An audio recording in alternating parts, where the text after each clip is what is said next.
Hello. Today is October 5th, 2023. We have entered the spooky season, John Lindemann. I'm right here for it. Are you spooked? Spooky. You are spooky. Mm-hmm. Okay, that's fair. Guillaume Vayette, what is your spook meter at presently? It's pretty low. I kind of forgot about spooky season. I'm not in social media anymore, so spooky season is not actually a thing. It's like this kind of invention that seems to catch fire on social Halloween media. didn't exist before 1998. No, but Vayette. like the whole I've got a spooky name, and I don't know. I wasn't even talking about like the spooky alias. I just meant the season is spooky. Like if you look outside right now, there are ghosts. It's hard for me to see this as like, oh, spooky season has started when it's like it's summer right now over here. It doesn't help. In the next couple of days, it's gonna turn back to more normal temperatures. But like right now, like it's summer has finally started here in Quebec. It's good. No, perfect. Greg Lee, I need you to rate your spookiness on a scale of 1 to 13. As a man that lives with perpetual anxiety, it really hasn't changed, I've got to say. No, it hasn't. But maybe I should just get like a PK meter from Ghostbusters out, just so you worry about something else that doesn't actually exist. But Ghostbusters isn't real. You need one of those Travel Channel Ghost Adventures shows where a bunch of dude bros run around and scream. Did you hear that? The night vision, sort of cameras, and when it's like, well, when you actually watch it back, when they claim to have been pulled back by telekinesis, you can see they're wearing like a bungee harness around their waist or whatever. That's the good stuff. So that my all-time favorite is the Ghost Adventures one because it's the worst. But they used to do like a live show on Halloween night where they would do quote a lock-in, and then they couldn't do any kind of like editing tricks. It's like so it was really really bad. But they had a guest on one time who had invented this thing called the Parabox, which let ghosts talk by electrical waves or some bullshit. I don't know, you explained it, but there's basically a goddamn Tesla coil inside, and then it made robot-y sounding voices at you. But like it was like, and they're like, that said I'm gonna kill all your children. It's like, no, it said and I was deeply amused until they said where he was from, and it was like 3 miles from the apartment I was living in at that point. I'm like, oh, that man lives too close to me. I don't like this. That's terrifying. But yeah, I'm James Jones, by the way. My spookiness out of 64 is at 39.5. Why and a half? I stubbed my toe earlier, and I think a ghost did it. So that's where we're at right now. So this is episode 843, which is actually the spookiest number in Roman counting. So you can look forward to this episode being haunted, just like every episode of Radio Free Nintendo is haunted, because that is, in fact, what this podcast is. Hello, welcome to the podcast. It's definitely cursed. I mean, is it cursed if you're the problem? Can you curse yourself? Is that what this is? I mean, I guess... Are you... Yes, I would say so. Okay, yeah, like, curse implies the supernatural. I am instead stating that the problem is very natural. It is us. You're extra natural, James. Oh, thank you, John. I'm not sure what that means, but I'm going to go ahead and get that tattooed on my forehead, which is the extra natural thing to do. Why don't we have fluorescent tattoos? It's just a thought. Just a thought that popped into my head. Like, why can't I have a glow-in-the-dark tattoo? I mean, one that would appear under dark light? I was thinking one that I could charge it up in the sun and then turn off all the lights and you'd see my extra natural glow. I'm pretty sure I've seen this in a Joel Schumacher film. So all we need is he's passed away now, hasn't he, Joel Schumacher, sadly. But all we need him is to become the director of reality, and you will be satisfied. Well, I mean, I get that technically speaking, glow-in-the-dark paint is radioactive, and injecting it under my skin is probably not a good idea. That's exactly like I was gonna say, but I couldn't. What's the machine that they need you to drink some stuff to be able to see inside your body? Like, is it? It's radio. The barium meal. Barium. Yes. Right. So, I was gonna say like. Some technician somewhere in the hospital would probably find you really stupid for having that tattoo, you know. Or they'd think, God, he's so fucking hot. Look at that fucking tattoo, Jesus Christ. Yeah, yeah. That's the start of my Joel Schumacher homage pornography. Done. We did it. Here we are. He'd be proud. So on that. Greg, what have you been playing this week? I'd like to think you specifically homaging Phone Booth in that scenario. We'll leave it at that. Transition. So first, I did have a little bit of accidental, Halloween themed playtime in the past week because for no particular reason, I was not, unless it was working, beneath the conscious level.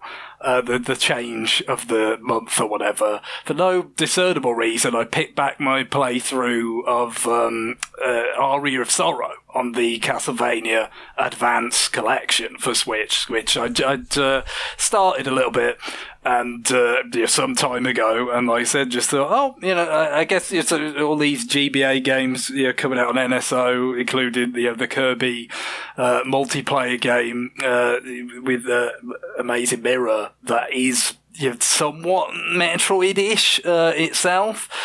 Maybe that also played a role, but no, it's a game that I've played quite a few times over the years, but I think probably mostly like maybe 5 or more year kind of intervals, because it is 20 years old now. So you can play it quite a lot of times and have the gaps be that big. But there was still a little bit of frustration where I realised I'd walked into the exact same trap that I'd done at least twice before, where it's like with a game like Aria of Sorrow, like a Metroid style game. Obviously, you've got certain areas of the castle that you can't go because you haven't got a particular ability yet, right? But it's not like super restricted in that sense, in that there will still be like a reasonably sort of big area of the castle that you could let's try this bit, let's try that bit, before it's like, okay, well now I really do need to get this particular ability to progress through. And obviously with the leveling nature of the character progression in that game, it not only you can add into how much a percentage of the map you've explored, but you're growing your character, so it's always worthwhile to kind of probe every part of the map, even if you can't yet actually kind of make the most sort of significant kind of progress in terms of milestones to beat in the game. But this trap that I keep walking into is like getting to the fight with Death in that game, which obviously is a Castlevania staple. You fight Death usually towards the end. He's usually sort of Dracula's sort of right hand man or something, and but I've done so without going to all the other places I can go. I've got there a little bit ahead of schedule, and so I'm miserably under level to fight him. And it's every time that happens, it's just but I remember when this happened before, I did beat him eventually. So I'm not going to go and explore everywhere else. I can do it. I can beat this bastard. And then you spend a bunch of unnecessary attempts.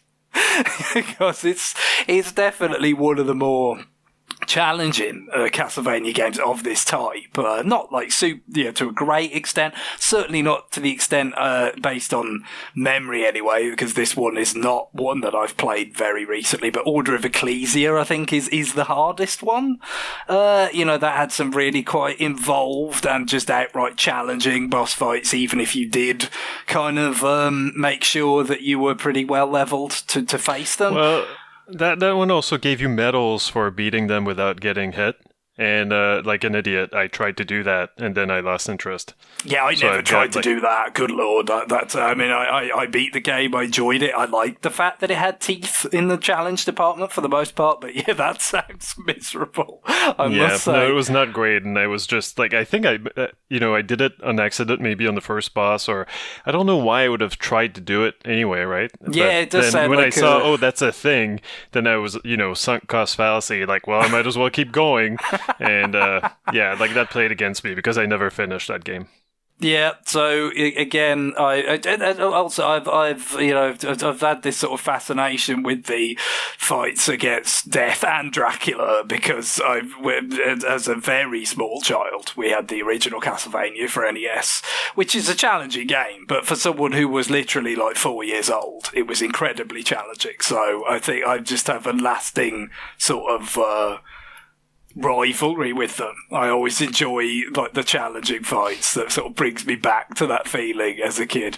And so yeah, it is quite challenging when you're not that well leveled. This fight with Death, and I went through the exact same pattern that I probably did 5 years ago, 10 years ago, and I ended up beating it. And the thing is, unlike classic Castlevania, where it shows the health bar, you don't really have that greater idea of like it goes through phases and stuff. So there is that okay, you started attacking me in a different way. So I'm making progress, but especially with that question of like, how underleveled am I? All that, like you think, I mean, this approach that I'm working right now, especially because Aria of Sorrow, you've got the different souls kind of loadouts essentially that, luck plays a strong role in like what souls you have, and that then feeds into like what kind of strategies you could use. So you're just like, well, this seems somewhat kind of viable, but am I actually doing enough damage that I'm ever gonna, be able to avoid dying, long enough to make this work? And so with no health meter, you're just kind of plugging away in the hope that it will, at that moment when, because this almost always happens when you fight a boss, you make contact and it freezes, because you've leveled up from the huge chunk of experience that killing the boss. It is one of the most satisfying things in any game I've ever played. Like, it's even, in some ways, it's cooler in Symphony of the Night because it has a cool noise that happens, but Symphony of the Night in general is quite a bit easier. So it didn't happen as often where you're like slogging away in this boss fight, trying to kill this, and come on, when's it gonna die? And then all of a sudden, bang, screen freeze. Oh, it's happened. It is extraordinarily satisfying, and I went on to finish Aria of Sorrow again, the false ending and the true ending, and it's a pretty tight experience because it's not as bloated as some of the Igarashi Castlevanias are, in terms of there's a bit less copy and paste, inverted castle or its kind of equivalents in some of the other games where they, sort of remix an area, or something. So yeah, it's always been a favourite to play through, and on that collection, it's really nice, the presentation, and you've got like these extra little kind of gadgets in the menu for like tracking, which enemies you've already got the soul from, and it's got a whole encyclopedia of what all the souls do. So like, what would actually be worth kind of chipping away at a particular enemy to get and things. So it's a really nice version of a great game. It's just I think clearly the best presentation of those games on GBA, but it does kind of more so than Symphony being, a PlayStation game. I wouldn't say no to like a Wonder Boy 3 kind of like, let's just not change the game but have like gorgeous graphics overlaid on top of it kind of thing, because I think, I don't know whether enough people have actually because Symphony of the Night has such a great reputation, Super Metroid has such a great reputation. I think Aria of Sorrow is up there with some of the best of that type, and I wonder how many people have actually experienced it to the fullest, because maybe it does seem a bit sort of creaky these days, an 03 GBA game compared to something like Symphony's even older, but it just holds up better because it's got the higher resolution, the certainly higher fidelity music and so forth. But they're always good fun to revisit that. So the only one I haven't replayed on that collection now is Harmony of Dissonance, which I played on Wii U Virtual Console for the first time because I skipped it originally. The reviews, if you look at the scores in retrospect, they were very high. But even as that was the case, there was this little bit of like, yeah, but it's a bit soon, and in some ways it's not like great, and it gave you the feeling that I'll wait till the next one, which is a trip, to think there was a time one could do that with Castlevania. Just there'll be another one coming along shortly. I'll just wait for that, and that'll be great. And it was. What a funny time that was. Back in 03, but. Moving on, I did want to mention with Kirby the Amazing Mirror coming out, my experiences, as I did promise or sort of tease quite a while ago now, my experiences of playing all the way through the other Kirby multiplayer-based kind of game, Star Allies, for Switch. So yeah, I think I was a little bit way through it the week before the September Nintendo Direct, and then that, obviously completely blew everything up in the next episode. But I mean, I guess there's not dreadfully much to say, or certainly some of the things I would have said have since left my mind. So that's the way it is. But I think the biggest thing, because I did play Planet Robobot earlier this year, I think inspired by, there was a sort of little bit of an uptick in people talking about it because with the eShop going away. I was like, oh yeah, it's been a few years since I played that and I really liked it, so I should. And so, I've got quite a good sort of points of comparison, with playing them, these sort of Star Allies being kind of the next game in the side-scrolling Kirby sort of succession. To see how they compare. And yeah, I mean, I think the main thing is that definitely there's a fair bit less emphasis on kind of exploring all the kind of corners of a level, and especially with Triple Deluxe and Robobot.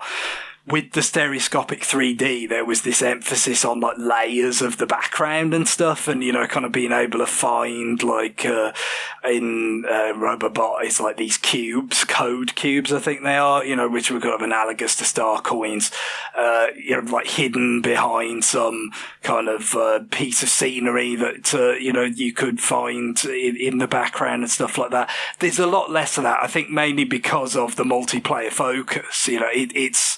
There's just a lot fewer collectibles. Like it really, like in Robobot, you had like these kind of I forget what they were now, but they were keychains or something that went along with the code cubes, where you had a pickup and it just was like another thing that filled out like your keychain album. And then there were some that were gold that could like fill out a rarer, more like high level keychain slot or whatever. And basically like the code cube things are just gone.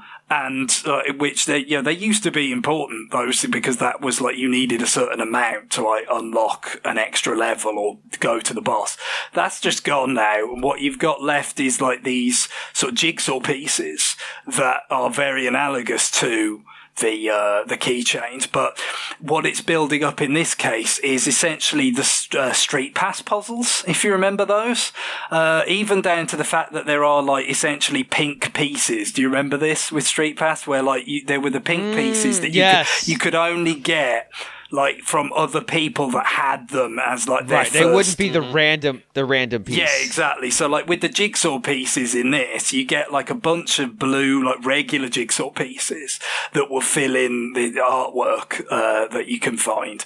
But then there's like per stage there's like a rare big jigsaw piece, and that is the one that will actually like fill in the sort of interior spaces of this artwork that you're building at. So kind of analogous to the pink. So yeah, clearly, I think taking some kind of inspiration from that, and it's obviously this being, kind of 5 years on. It's like, oh yeah, like that was a Kirby anniversary year as well, because it's so based around the 25th anniversary at that time of Kirby. Like, okay, we've got all this kind of I think it might have been the tail end of that kind of celebration that started the year before, but obviously it was early in 18. And, you've got all these jigsaws that make various artworks from Kirby history. You've got all these kinds of, the actual dream friends, I think they call them, that can be your substitute for human players when you're playing single player, that come from it's basically one from each of the main kind of side-scrolling Kirby games over the years and stuff. So it's yes, you reminded of this was another time when, cause I guess it hasn't been that heavy in the past year. This time maybe because they did more 5 years earlier, but this was another time when they were celebrating Kirby history, and there's a big component of that to the game. But basically, because I think it's principally designed for people playing locally together, it still works as a one-player game, but it is much more it wouldn't be that much fun for 4 people in the same room to kind of, okay, let's all slow down and do let's look for this one kind of, little doodad that's hidden somewhere, cleverly in the background or something. There's just a lot less of that. It's a lot more propulsive. You just kind of keep going. Yeah, there's definitely still some secrets to find, and there's, some of them are reasonably kind of well hidden, but not nearly to the same extent as was the case with Triple Deluxe or Robobot, and even compared with Return to Dreamland, which had multiplayer, but that it wasn't built around it in the same way. I don't think that was more like a halfway between this and the 3DS games, that weren't multiplayer focused. So, which of course has also now come out for Switch itself. And that is one thing actually that I found playing the game, even by myself, in handheld mode. The graphics can be a little bit difficult to pass sometimes, because especially with the Dream Friends and stuff, there's some crazy attacks going off, and then the bosses have got crazy attacks going off, and it's I have no idea where I am right now. So I can understand why for that Return to Dreamland remake they went for that almost Street Fighter 4. We're going to put the darker outlines around the characters and make them kind of more solid, stark, bright colour kind of looking, because it's quite a pretty game, even though I suppose there was a certain amount made of the fact that your Star Allies did not run at 60 frames per second, which was unusual for a Kirby game. But you could see why, because like I said, it looks good. There's a lot of effects going on. It would be tough to maintain that kind of pace, but it just also, like I said, can be quite, it's going to be more like the bosses or some sort of set piece happening, not just regular gameplay.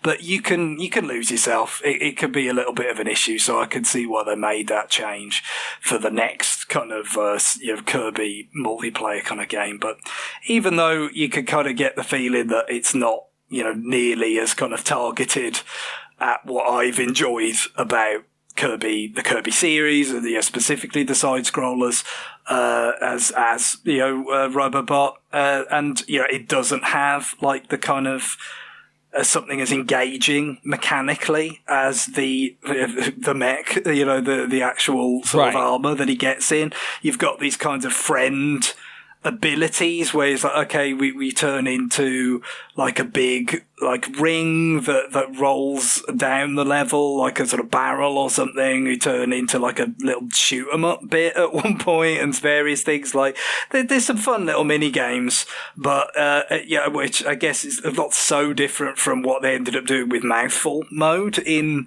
the kind of I forgot that phrase. it's a corker, isn't it? A real work of throat craft to Jesus.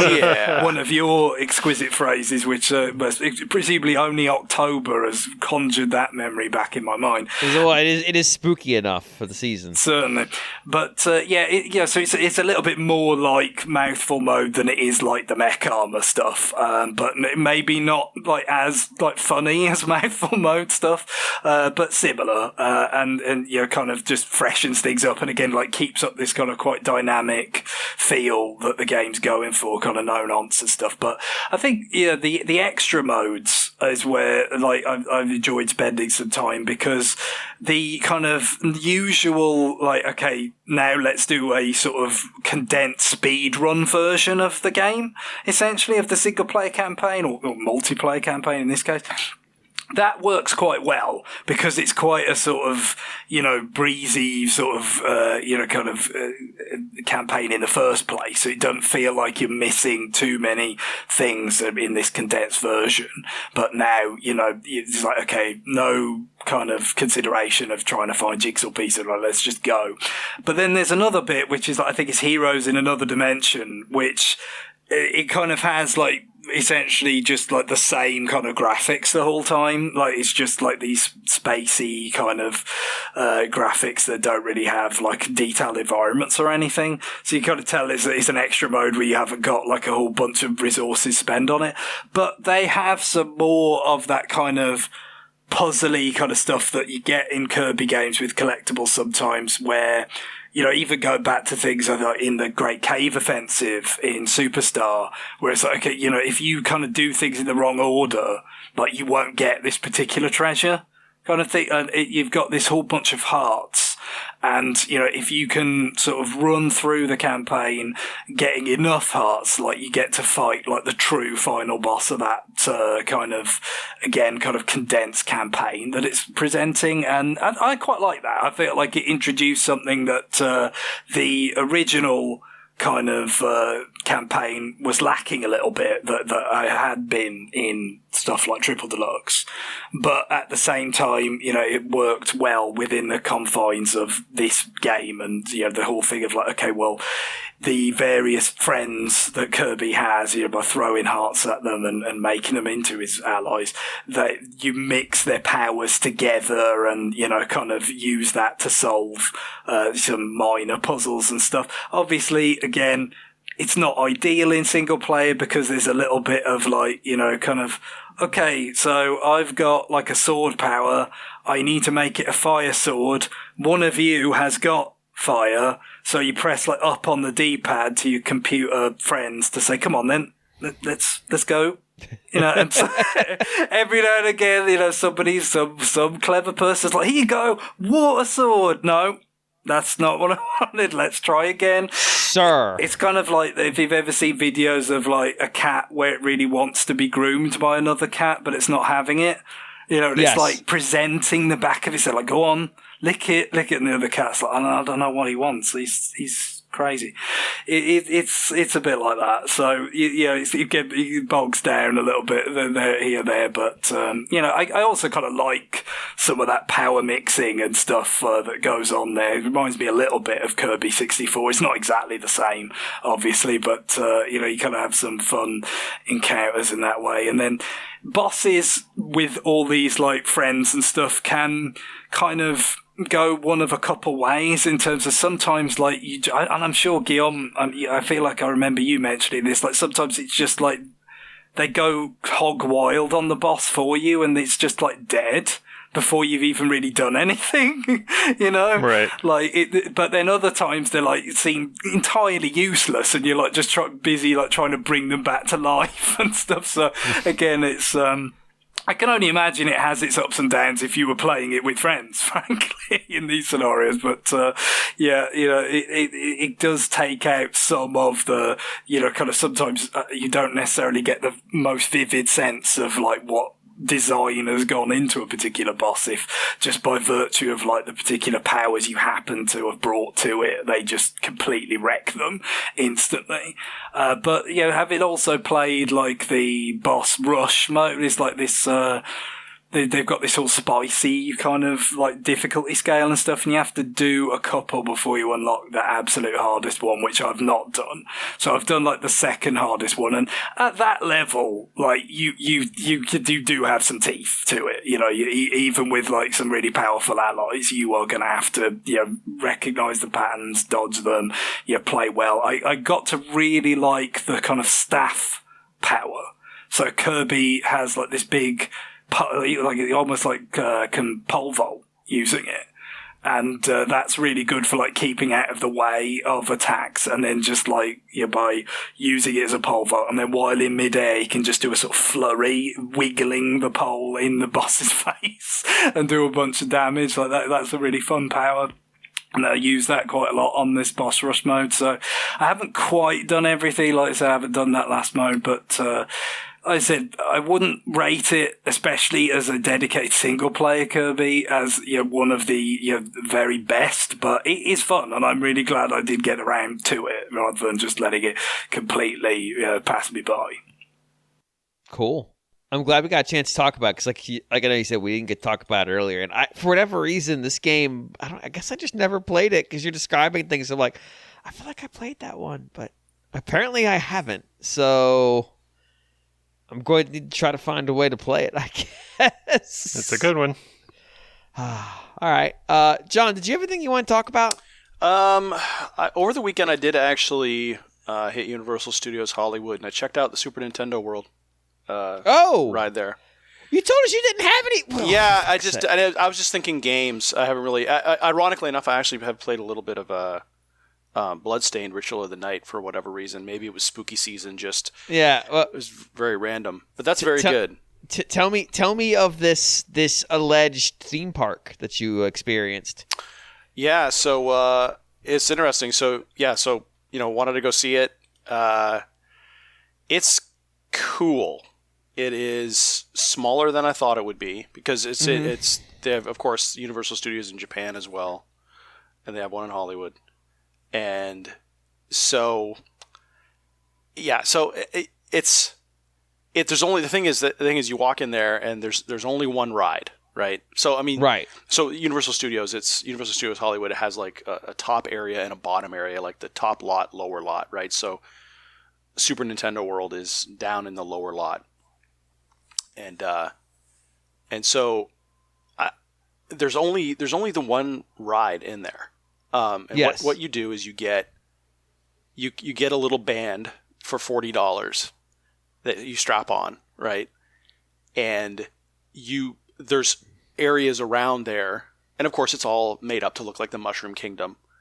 But you can go around and there's little things on the wall where you can like attach your band, and the bands are themed. That's like you can get one that's Mario themed, one that's Yoshi themed, Toad, Peach, etc. Right? So and the thing is, and so you connect these with the app that you download for Universal Studios, and you walk around and you have to collect 3 keys.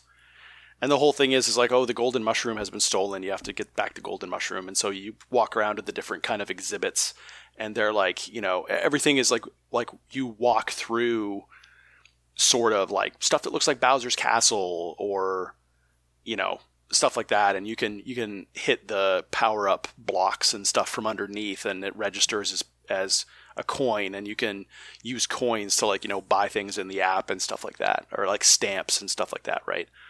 So there's very much that kind of theme to it, very much like one of the more recent Mario 2D games, right, where you can get stamps and stuff like that. So it's very much like that. The app very much looks like that. And so the Mario Kart ride is Mario Kart Bowser's Challenge, and you get into like one of the cars, and it's 4 people, and it's interesting because they give you this kind of helmet to put on, and you stick an AR visor into it. And what you do is, of course, you're sitting there in the car, and you have the steering wheel in front of you, and it has 2 little buttons on there that let you fire shells. But you see the shells on your AR headset, and you can shoot them wherever you're looking. And so they do that a little bit during the ride, where it's like they'll have a boss up in the air, and you have to look at it, and then you hit the buttons on your steering wheel, and you hit the boss up in the air. So it takes a little getting used to. The one thing with the ride is that, the line was long, and so that's why I first made a beeline for that ride right out of the gate. About an hour and a half in line. But the cool thing is that the line snakes you through Bowser's castle. So there's all these cool props and stuff like that set up, and it's like they've tried to make it look like the inside of Bowser's castle with there's a room where there's all these schematics for some of the mechanical monsters in the Mario games and stuff like that, and so it's all life size, and it's really cool. It's really well done. Is there any bit where you have to cross this big wire fence by knocking on it, and then it just zoop, flips you to the other side? Or no, there's nothing quite that elaborate. I'm sure they have to worry about the safety of children. But yeah, this is just waiting in line interminably long. But yeah, so when you finally get to it, you have your helmet on and everything, and it takes you through. I thought it would be more like a racing sort of thing, where more fast paced, but it's actually not really that fast paced, because there's a lot of, you've hit a banana peel, you spin out kind of thing, and it is that sort of on track roller coaster kind of experience, but not fast though. But it's more like a large bumper car almost. It's kind of what it feels like. But you are going on a track, and you have to steer. And I couldn't really tell necessarily if the way I was steering was actually being properly reflected. You can see it on, you can see it on the AR thing. It says you'll see an arrow pointing left or an arrow pointing right, and you can obviously see where the track is going in front of you.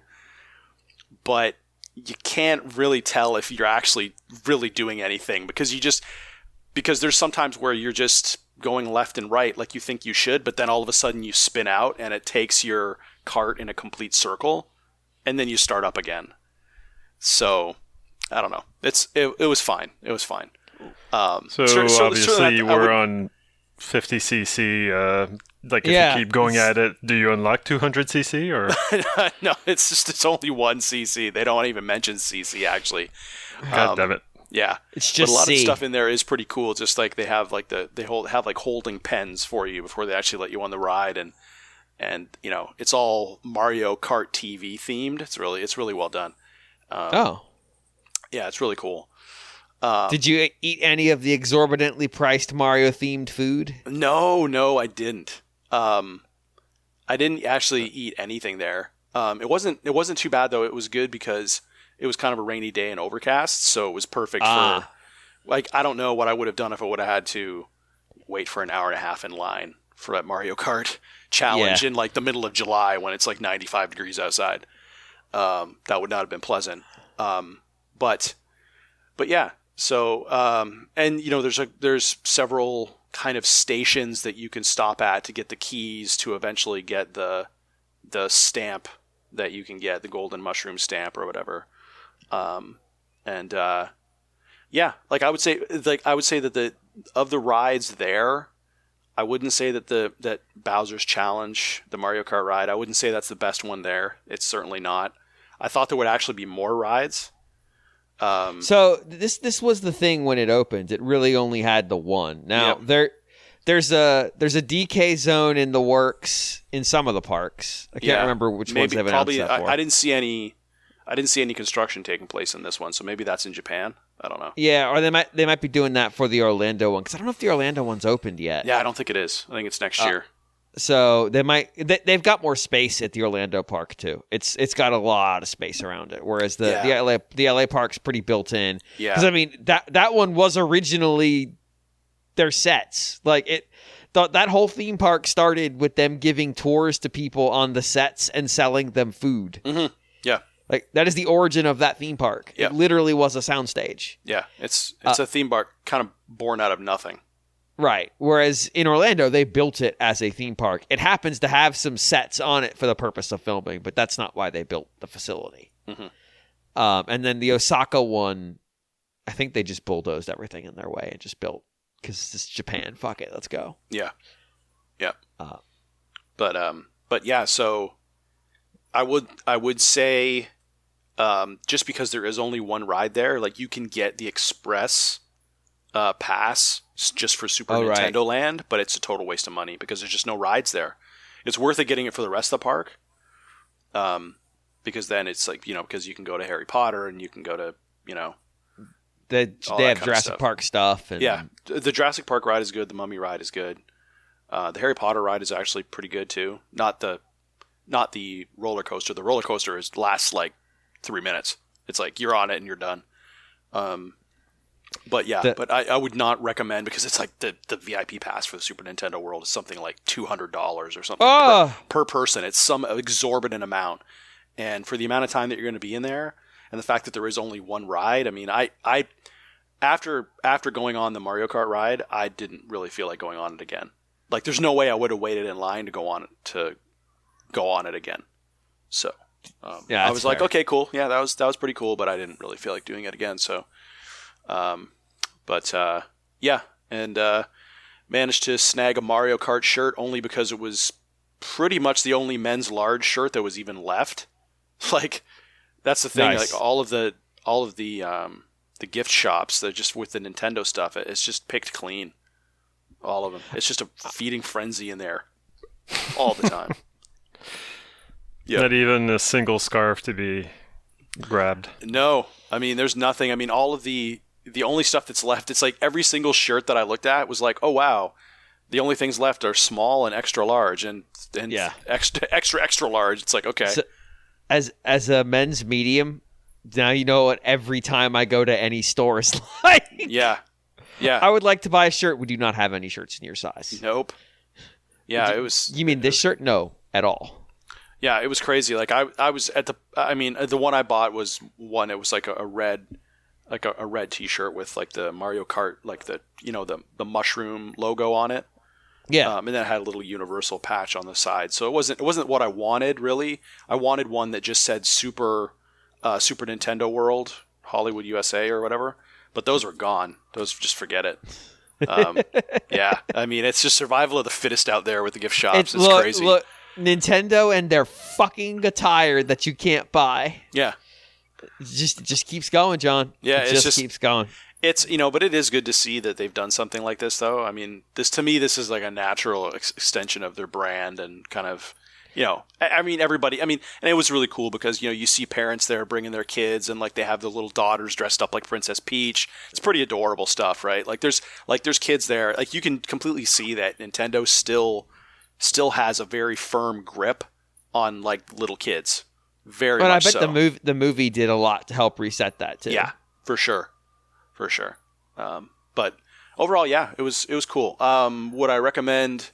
I mean, it's the kind of thing to me where it's like, if you are in the LA area and it's convenient for you to do it, you should go check it out. I wouldn't go out of my way to do it. You wouldn't travel to LA to attend? I would probably not. Okay.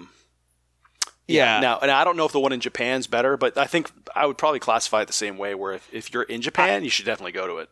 I've seen that the food stuff is fancier, but yeah. Japan has that weird like food fetish culture where it's like, we're going to make this incredibly ornate parfait. Yeah. Yeah, there wasn't any, I don't recall there being any food actually in there. There's definitely a cafe. Yeah. It's just I don't remember that though. Okay. It's really small. It's very small. Yeah, it is pretty small from what I've seen picture-wise. Yeah. But it's a nascent state of a park, essentially. Yeah. But it makes sense. If this is just like the kickoff is the Mario stuff, I mean, there's going to be Donkey Kong stuff. You have to feel like there's Animal Crossing stuff at some point.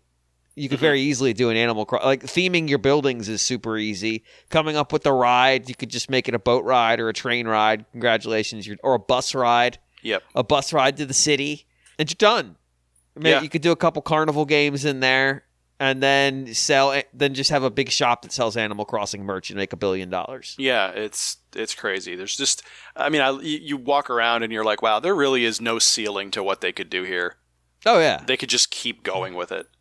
Like the hard part would be trying to wrangle the Pokemon Company, but that's probably not achievable. Yeah. But god damn, they could make a lot of money if they could. What was interesting was when you look around, there's a couple of, because you kind of like you first like take it all in and you're like, holy crap. And then you start looking at the details.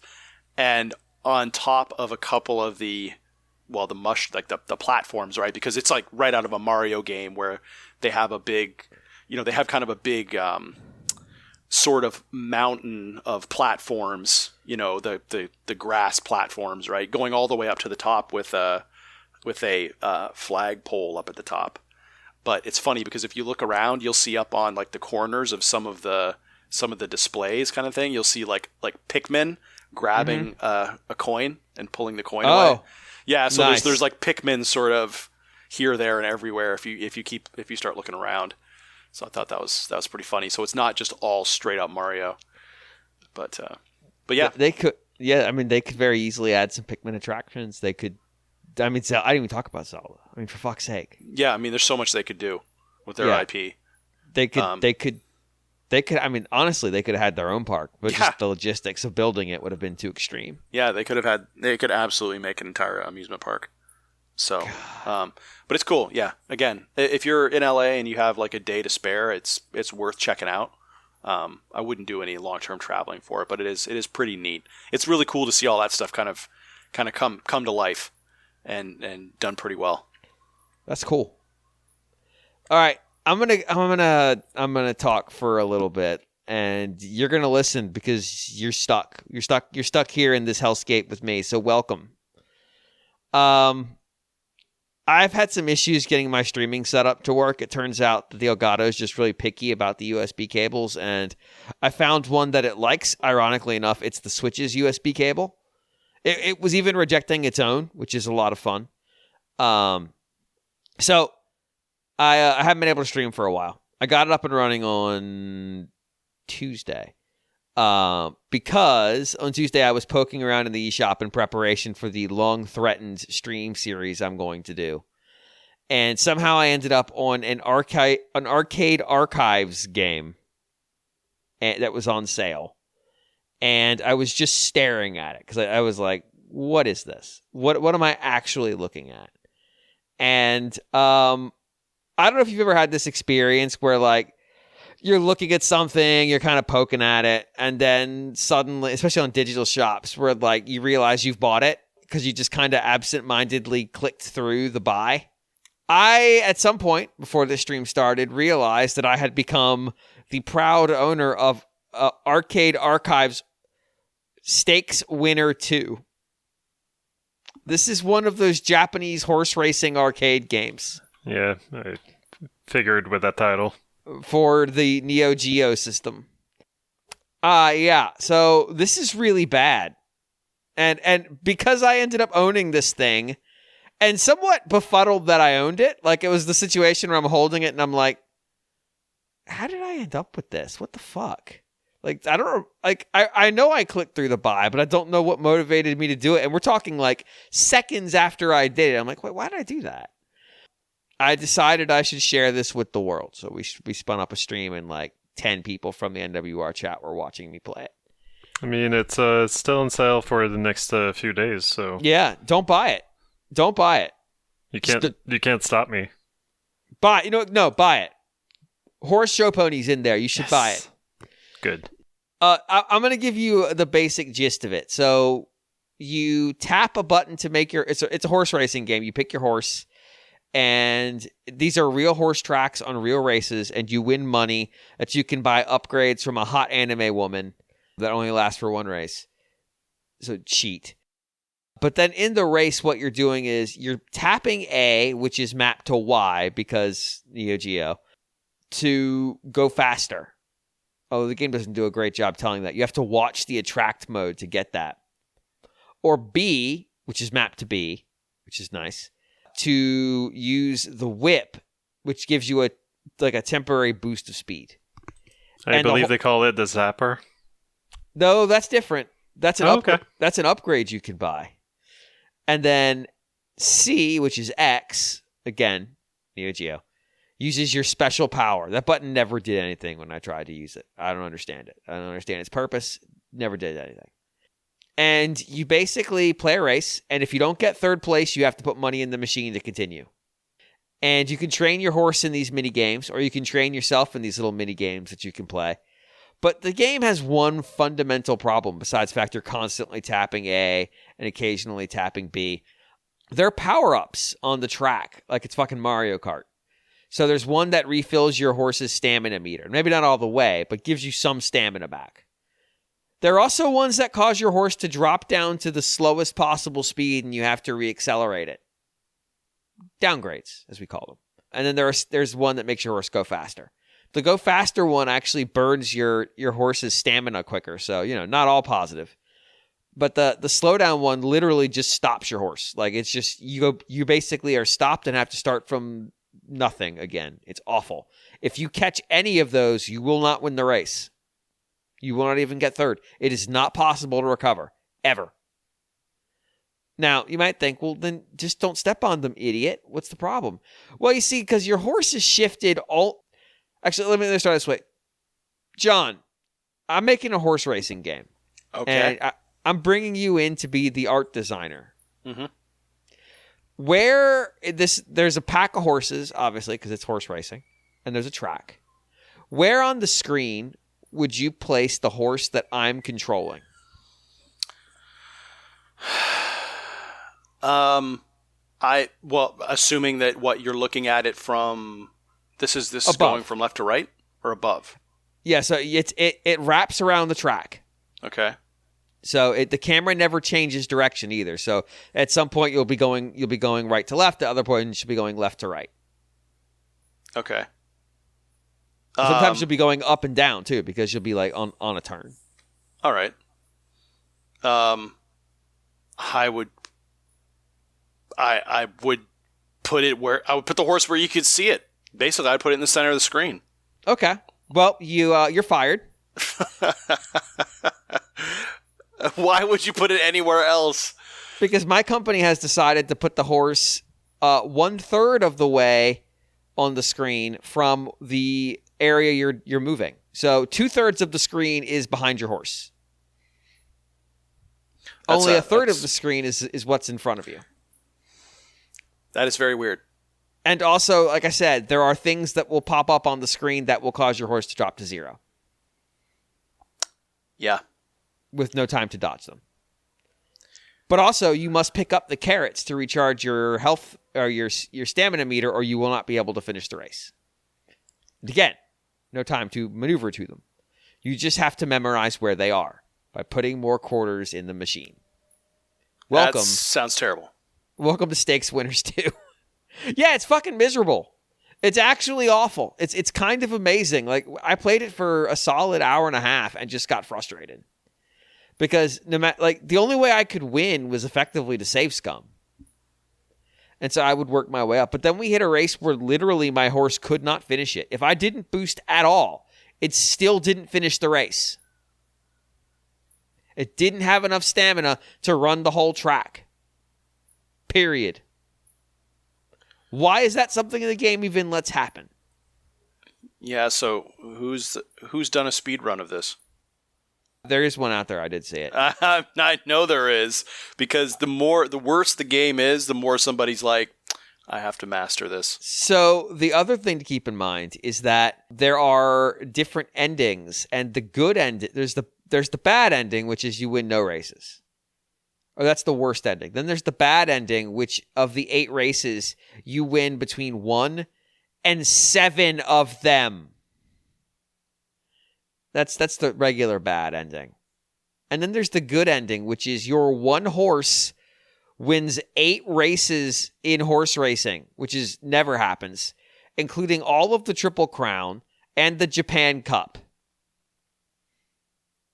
That literally has never happened. No horse has ever done that. Why?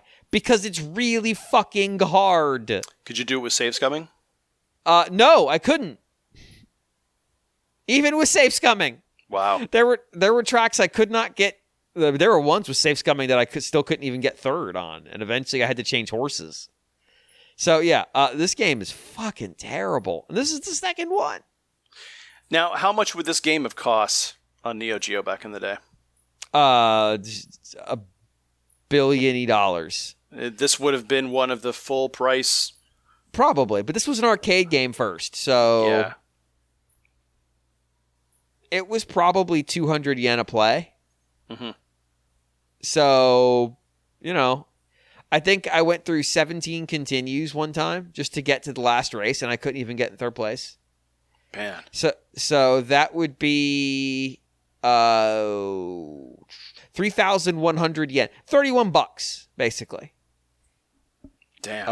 Of horse racing, and keep in mind you have to tap A the whole time, just constantly tapping, just tap. Yeah, it's bad. It's bad. This isn't even the worst game I played. We're gonna get to that because that was me testing my hardware. Yesterday we did The Garbage Man, which is a series of streams. I don't know. After this one, this might be fucking it. This might be I may have killed myself on the first pass. This was inspired in name from the Simpsons episode where Homer runs for sanitation commissioner and blows his entire budget for the year in 1 month doing a musical. Basically, it's the Candyman, but with garbage. Also, U2's in it for some reason. The idea is that there's a ton of trash in the eShop. Just if you don't go in the eShop and just sort it by release date and just walk through it, which is a thing I do almost every week, you might not understand the depths of trash that are on the eShop. You'll think, oh, there's a lot of bad games on the eShop, and you're right. But that's not trash. Trash is a different thing. Bad games are bad games. Trash is trash. And so there's not like a hard and fast rule about what's the test for trash? It's very much like a Powell test of I know it when I see it. I'm looking at it, I'm like, oh, this is trash. This is actual trash.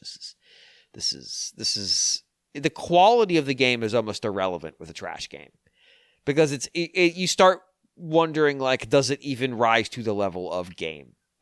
So, I kind of spent a little bit of time as we went through the eShop, and I kind of showed people how I assess things for trash and how I can kind of just like spot them dead just from the thumb. Like, oh, that's trash.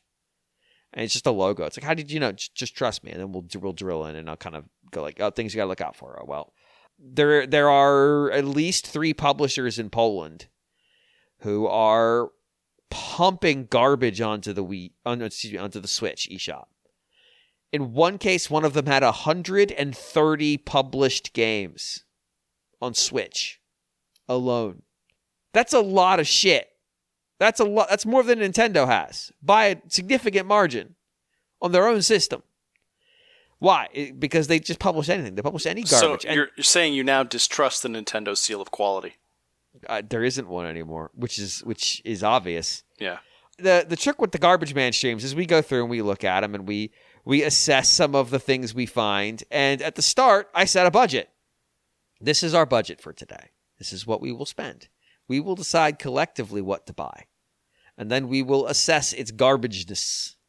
And it's usually from a game we've pre-screened from the eShop listing and determined is probably garbage. Let me give you a good example of some garbage. There was a game on the eShop that we did not buy that came out last week called Advent Calendar. Does anyone want to explain to the audience why Advent Calendar coming out late September is weird? I mean, an Advent Calendar is typically used for the month of December. Yes. But also, what kind of game would you make from an Advent Calendar outside of doing what you do with an Advent Calendar, which is opening up each section on a certain day of the month in order to see the chocolate that is in there, or toy, or whatever. What if I told you every day you got to open it up and you got a really shitty mini game? What about Merry bad Christmas to Tetris? Me? Bad Tetris.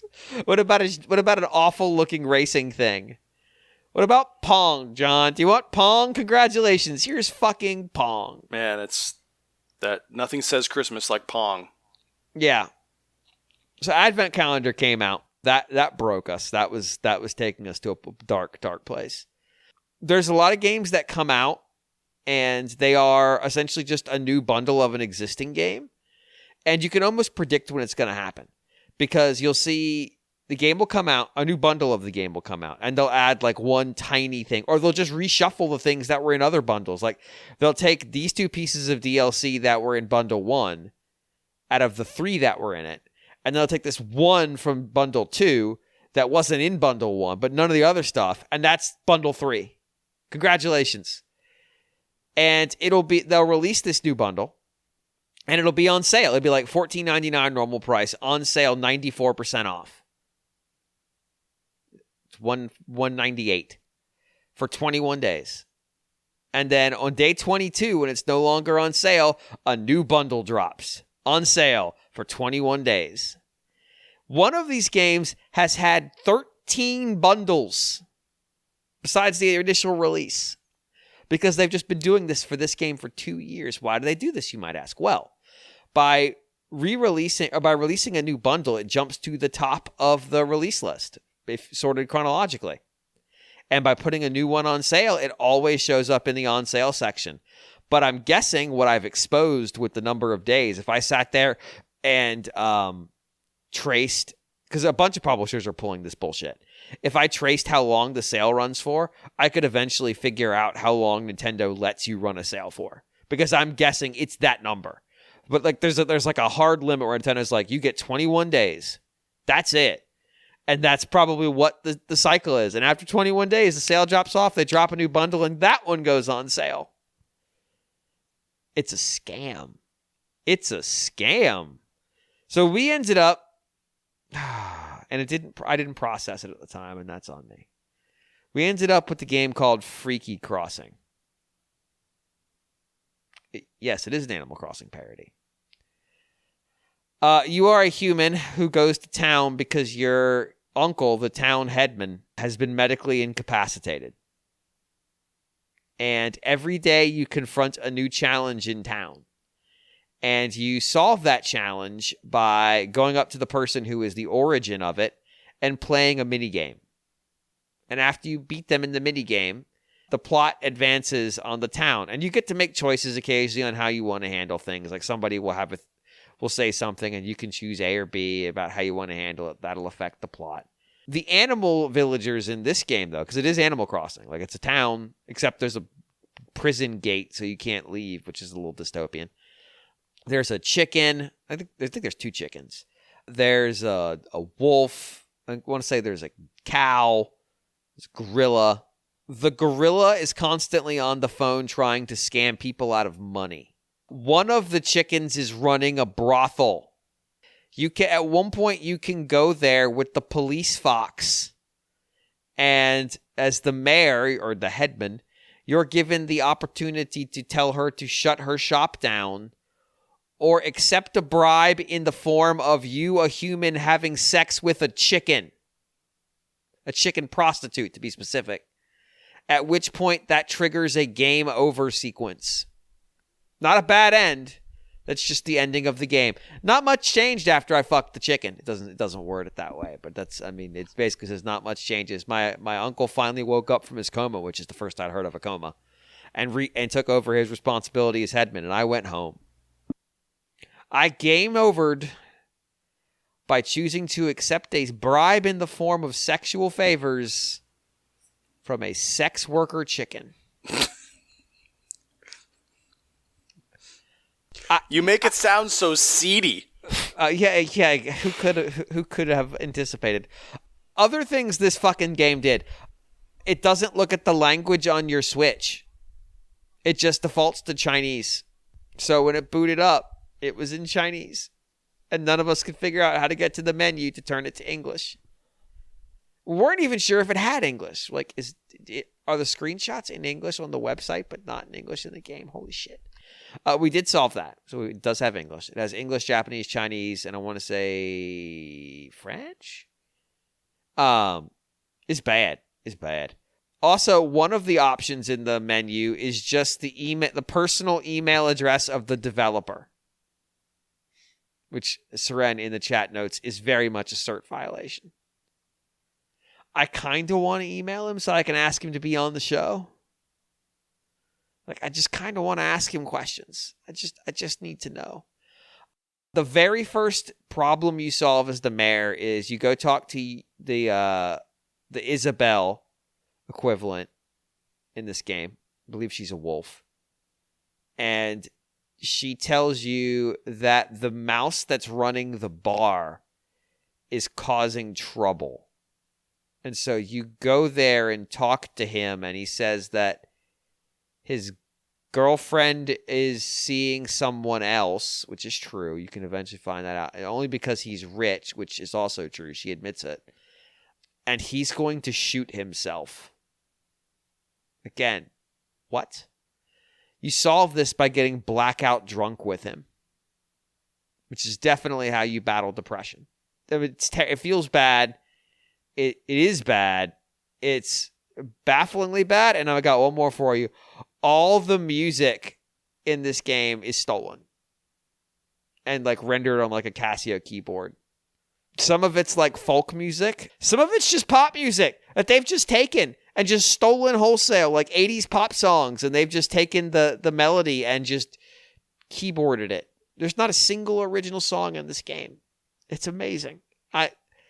It's so bad. Like this, here's the thing, like the idea of the Garbage Man streams is like, yeah, we're going to find something. We're all going to have a good laugh and it's going to be fine. This is the one where I busted down the door to a trailer because the game made sex noises coming out of a trailer only to find there was a chicken prostitute inside. And I was like, oh, this is my life now. This is what I'm doing. I see. I have bought a game where you break up a chicken prostitution ring only to later become a client. Video games are actually the downfall of society manifested in the form of electronic entertainment that are provided to the masses to make their brains slowly break down, much like death. But instead of bacteria, it's chicken fucking. So this is where you go after you fuck a chicken? Like this is the end of the game, yes. This is where it takes you? You go to the credits, yeah. I mean, you're pretty much saying that fornication with a chicken, you're equating that with the downfall of society. I just don't know if that's the case. It's being a bit judgy. It's a little bit judgy. First off, a chicken can't consent. Secondly, there are biological components that make that activity effectively impossible, and you really should not try. Third, and most importantly, regardless of your positions on whether or not prostitution is a legal, moral, or justifiable activity in which individuals should or should not be allowed to engage, definitely shouldn't be allowed to pay to have sex with farm animals. I'm just going to go ahead and say that one, beyond the pale. And then lastly, why is this in a fucking game on Switch? In an Animal Crossing parody on Switch? Yeah, that's a valid concern. Yeah.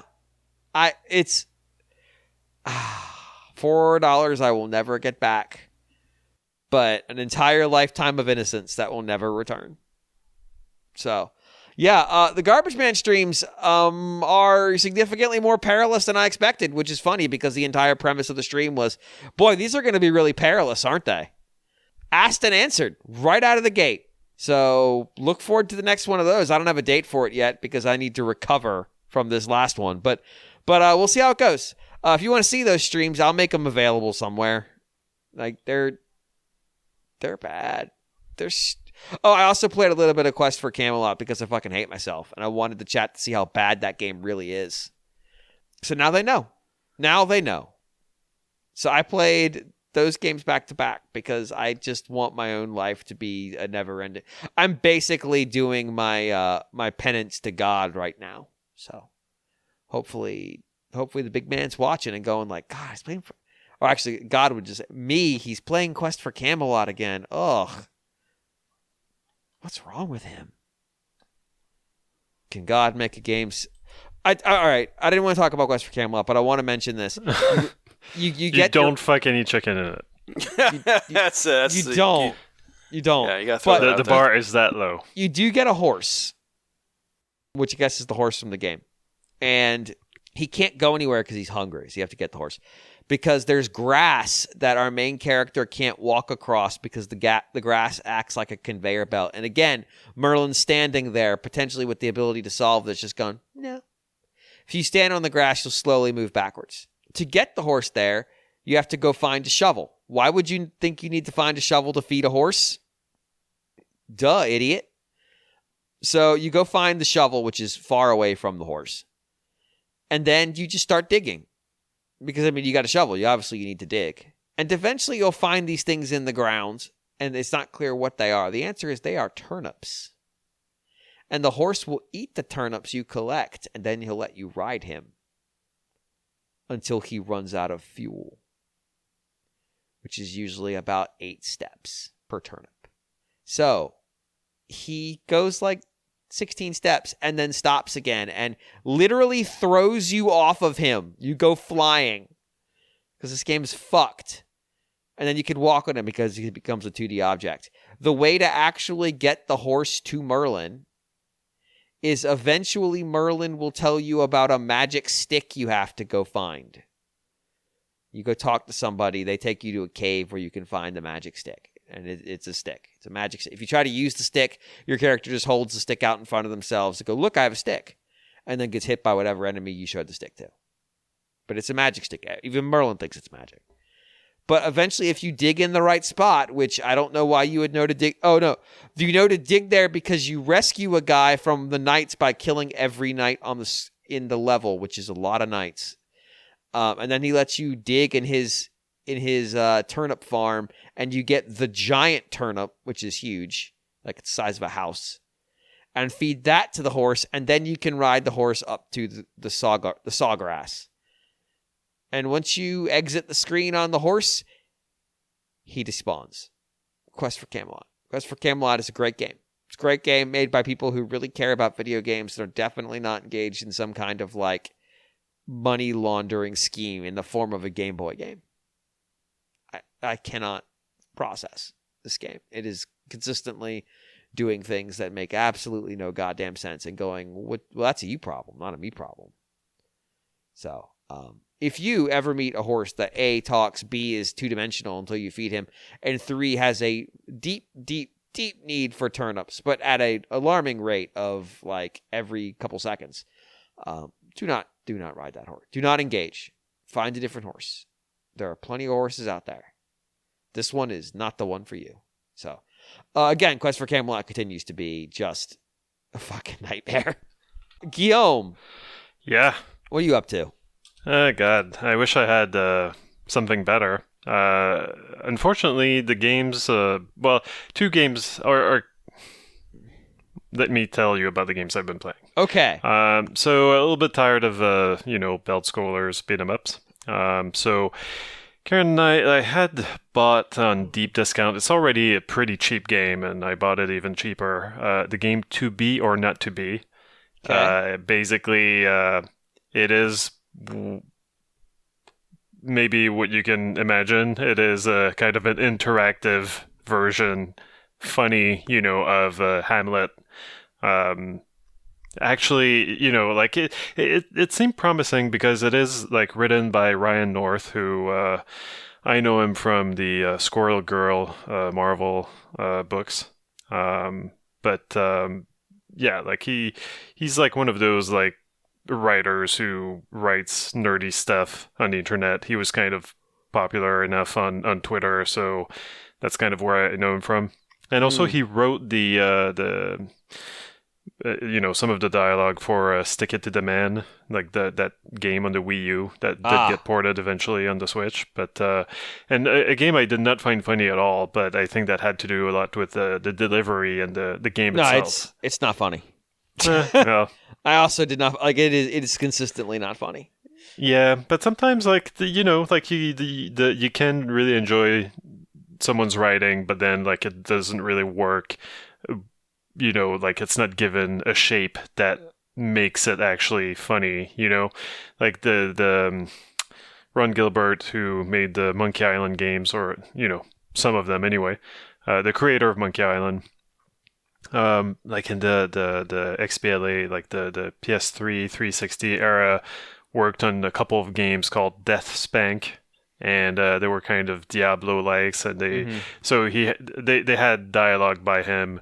And they were just not funny at all. They were the opposite of funny, They made me sad. And a big part of that was that the delivery was off. The voice actor that they found was just delivering his lines way too slowly to be effective, and so it just sometimes just doesn't work. So in this case, thankfully, to be or not to be, it's you can choose to not have voices.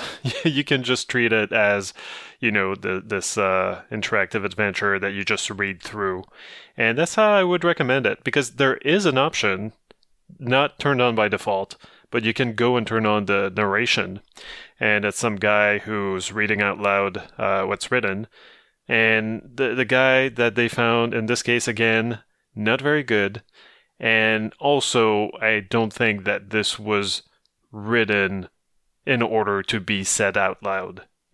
It's that type of humor where like the text doesn't work as well when you try to emote it or whatever, but it works well on paper.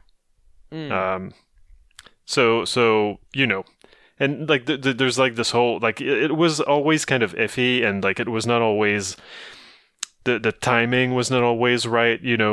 Sometimes like he would get way ahead of when we could actually read the dialogue boxes. Sometimes he would be way behind, so that was always distracting.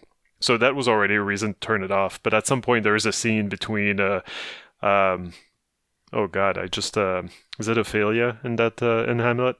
Yes. Yes. So Ophelia and Hamlet are playing this game where they make up a story by saying one word, and then the other person says the other word, and like they keep switching like that, and in this cute little way.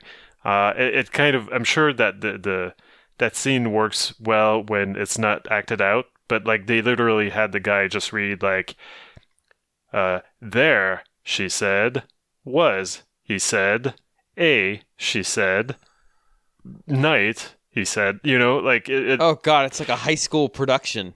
Yeah, so it was really, really bad. And like he was trying to do like a little like high voices for Ophelia, and it was not a very good one.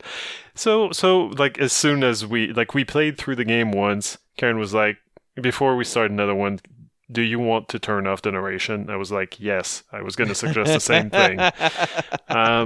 But yeah, so it seems it's cute enough. Like it's kind of funny. Like we chuckled a bit, but this kind of humor, it can be hit or miss. Like if but yeah, like I don't know, like I can't strongly recommend it. Like it's that kind of thing where like it's either going to work for you or not. Like, do you find any humor in kind of reading about the characters of Hamlet, like like Ophelia saying like, but like you kind of learn like what she's doing when she's not with Hamlet, and she's kind of on her way to invent central heating in order to solve a problem that Hamlet has, where he's always cold in drafty rooms. And yeah, like like it's written in like, oh, like they were totally making out and stuff like that. Like kind of like weird modernization of Hamlet or some exegesis content. Yeah, like, and like there's little jokes like they kind of give you, like, you can play as Ophelia, as Hamlet, or as Hamlet Senior. So we chose Ophelia, but like the game gives you their stats at the beginning. They're meaningless, of course, right? But like Ophelia is weak to water. Hamlet is impervious to magic, but there's no magic in this adventure, so it doesn't change a thing. I don't know. Like it's your mileage may vary, but it's cute enough. I just this is not the type of game, like I try to play these games with Karen, but when you both have to be reading dialogue on the screen, it's always a little bit awkward. We don't exactly read at the same speed, or like if you're in control of pressing the button to move to the next dialogue box, like you're always never sure, okay, like I finished, is she done? Or, she wonders the same thing, like, is he done reading? And you don't want to keep saying like, okay, every time that you finish reading dialogue box. anyway, so this is one of those things where I think I'm going to keep playing it, but it's probably going to be by myself, and Karen will do the same if she wants to to keep exploring what the various branching stories are. Yeah, I don't know. So to be or not to be, it's Ryan North, and also like some drawings by Kate Beaton, who's this Canadian comic book writer. She's got what is she famous for? Hark a Vagrant. Yeah. So her drawings are funny.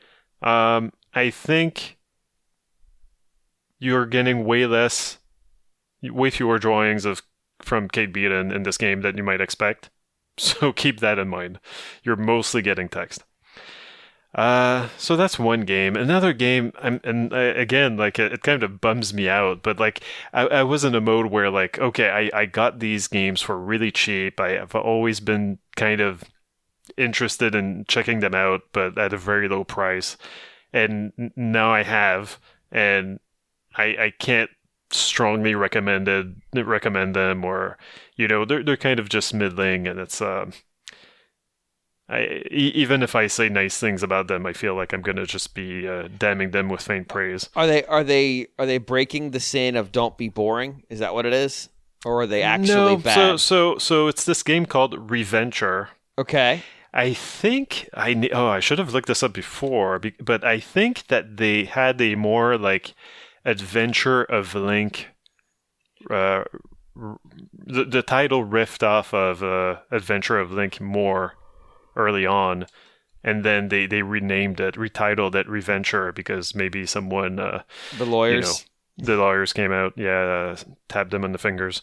But so Reventure, so it's kind of this parody game basically in a Adventure of Link kind of viewpoint, where you're this little dude and you're gonna grab a sword and a shield probably, and you're gonna side scrolling jump and fight your way through to save the princess and destroy the bad guy. Except that this is do you remember Newgrounds? Yeah. Yeah. So it kind of feels like one of those games. Oh. It doesn't look like one. It doesn't look like a Flash game, but it does have that spirit of we found a funny idea. We've got this funny kind of setup, and we're gonna just do our own thing, and people on the internet are gonna find it funny and praise us, kind of thing going on. Because the whole idea is that basically the adventure can go a number of ways depending on your actions, and there are 100 different endings exactly, and the whole thing is that you go find some chests, like first you can go to the right of your house when you get out of bed, and like the guard tells you, go see the king, he's got a mission for you. You go see the king and he's like, go get a sword and you pass through the door that's behind me and you're gonna go save the princess. And so you go get the sword that was behind your house. There's an old man there telling you, it's dangerous to go alone, etc. Now the game, you got your sword. So the first ending that I got was that like there was this little monster behind my house that I had to pass by again once I had the sword. So I killed it, and it kind of like bounced a little bit.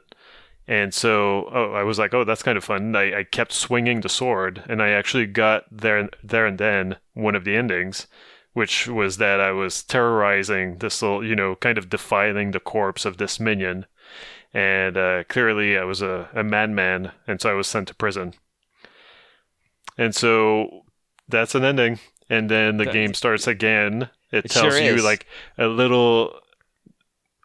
epilogue that basically plays out at the start of your next kind of playthrough.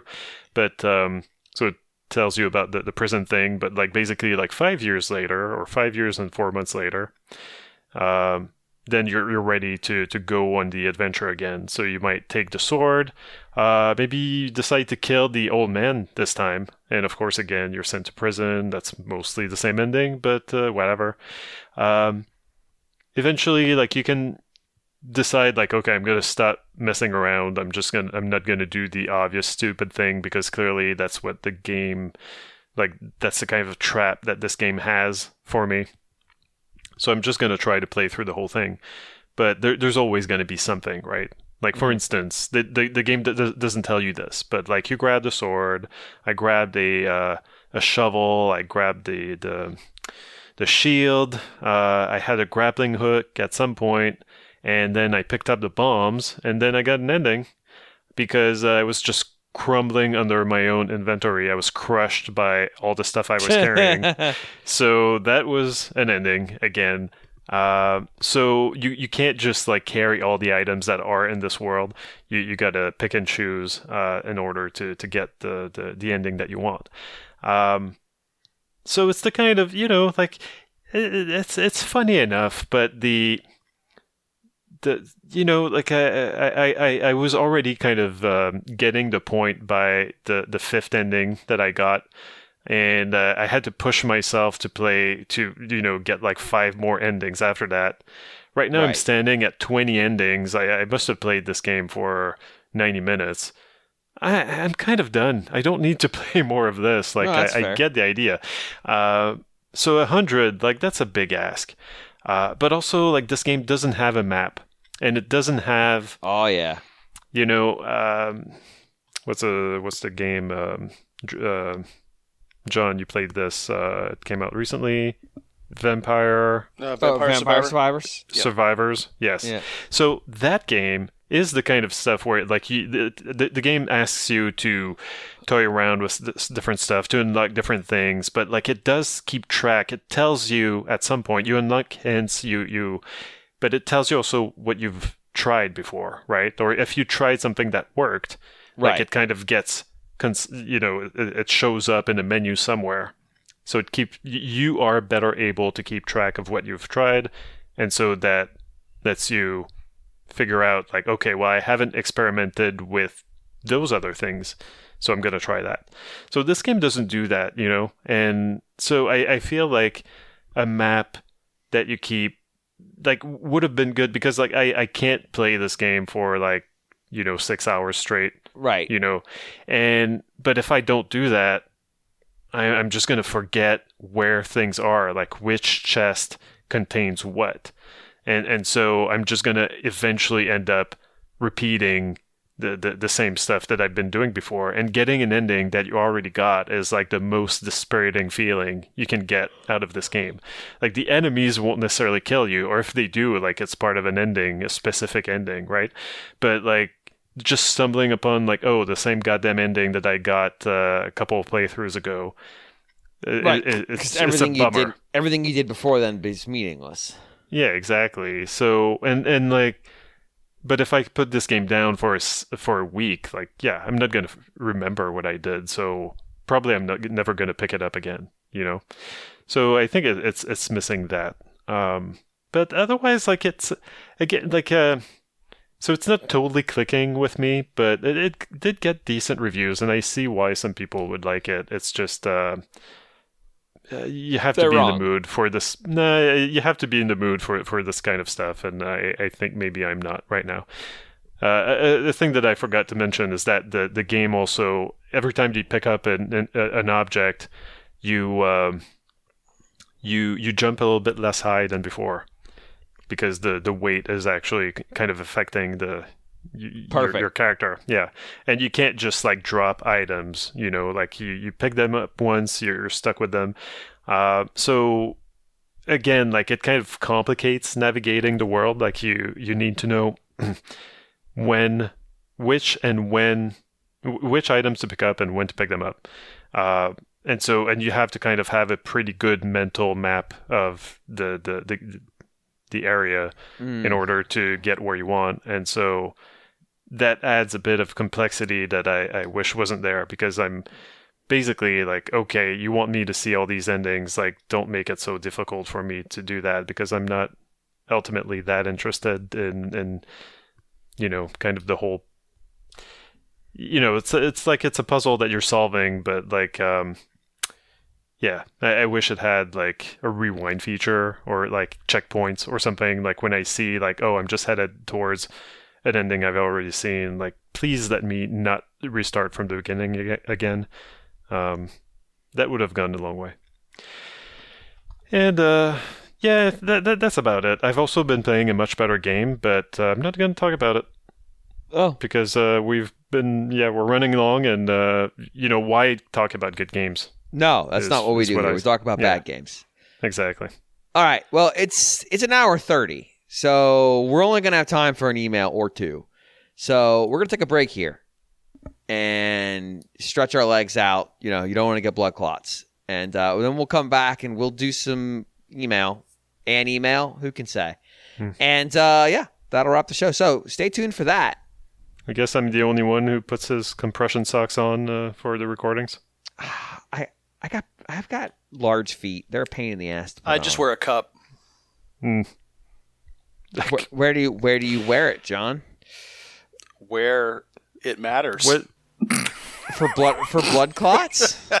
Yeah. Why are you getting I'm just saying, I wear protection. I protect myself every time when I come strapped for this show. Okay? Please don't say you wear protection in that context talking about the show.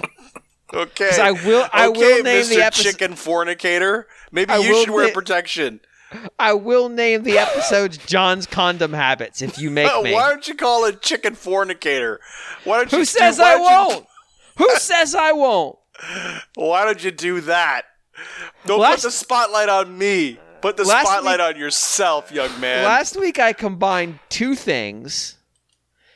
Don't think I won't do it again. John's condom advice and James's admonitions to not have sex with chickens. So that's a catchy podcast episode title. On that, I was going to end the show. No, on that, you're stuck with us for another segment. But against all better judgment, you're just going to go to break. Yeah, we're going to go to break, and we're going to think about what we did, and we're going to come back and be no better. So, stay tuned.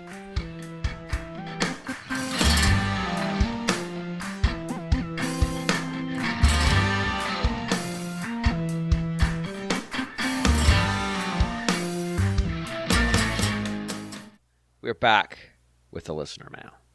Listener mails are a segment where you send us questions and we provide commentary on your email.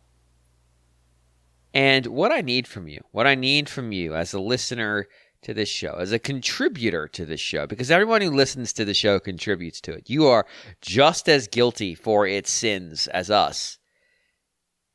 I need you to send us a question or a prompt or a thought or something that we can riff on to rfn@nintendoworldreport.com. That is rfn@nintendoworldreport.com.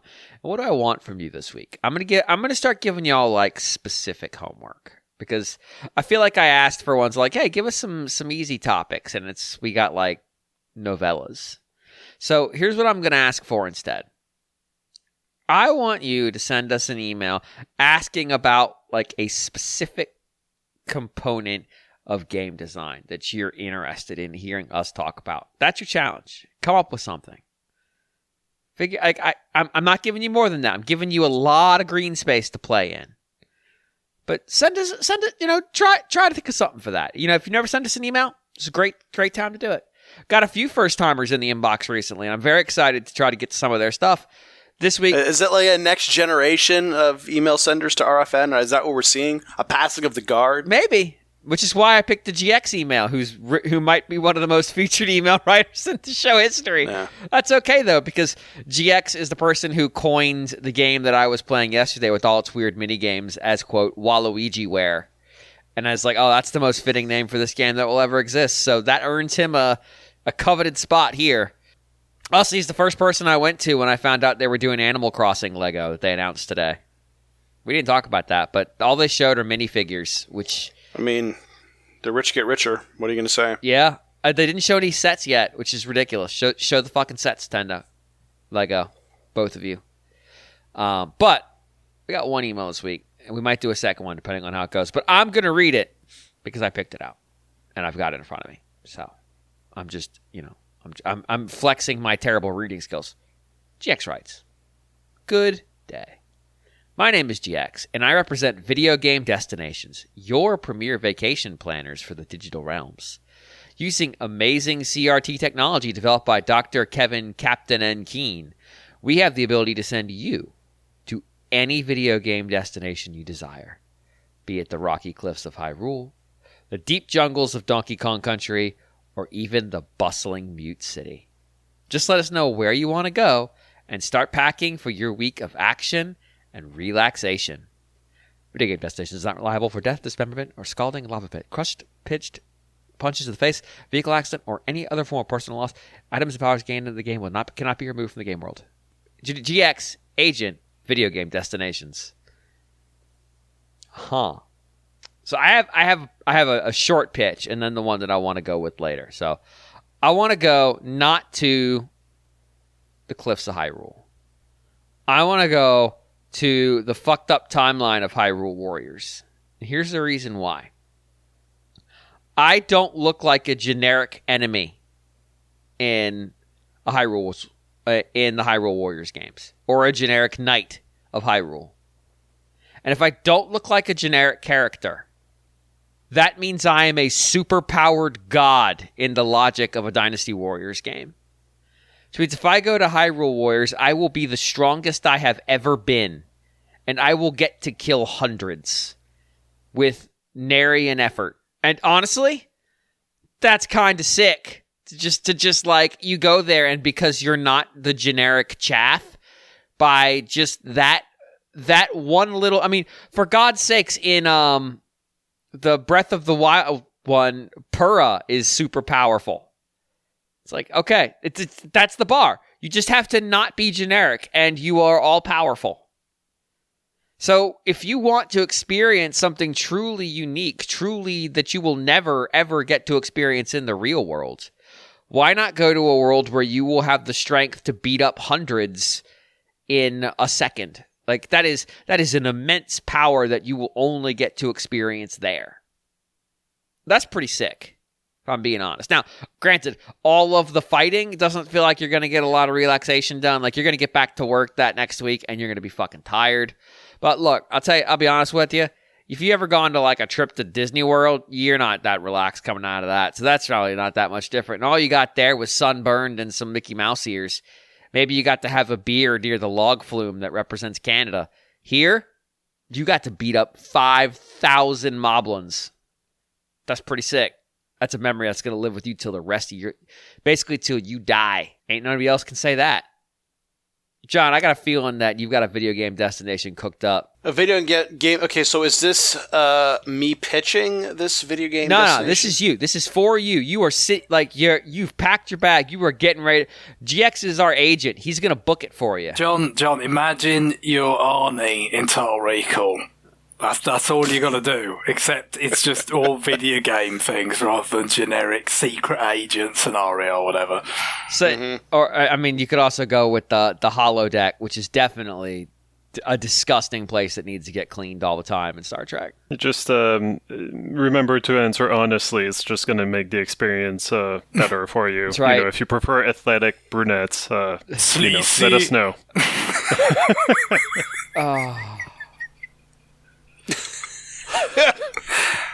Yeah, where would I go? I don't know. I mean, Liberty City would be good because you can do anything you want.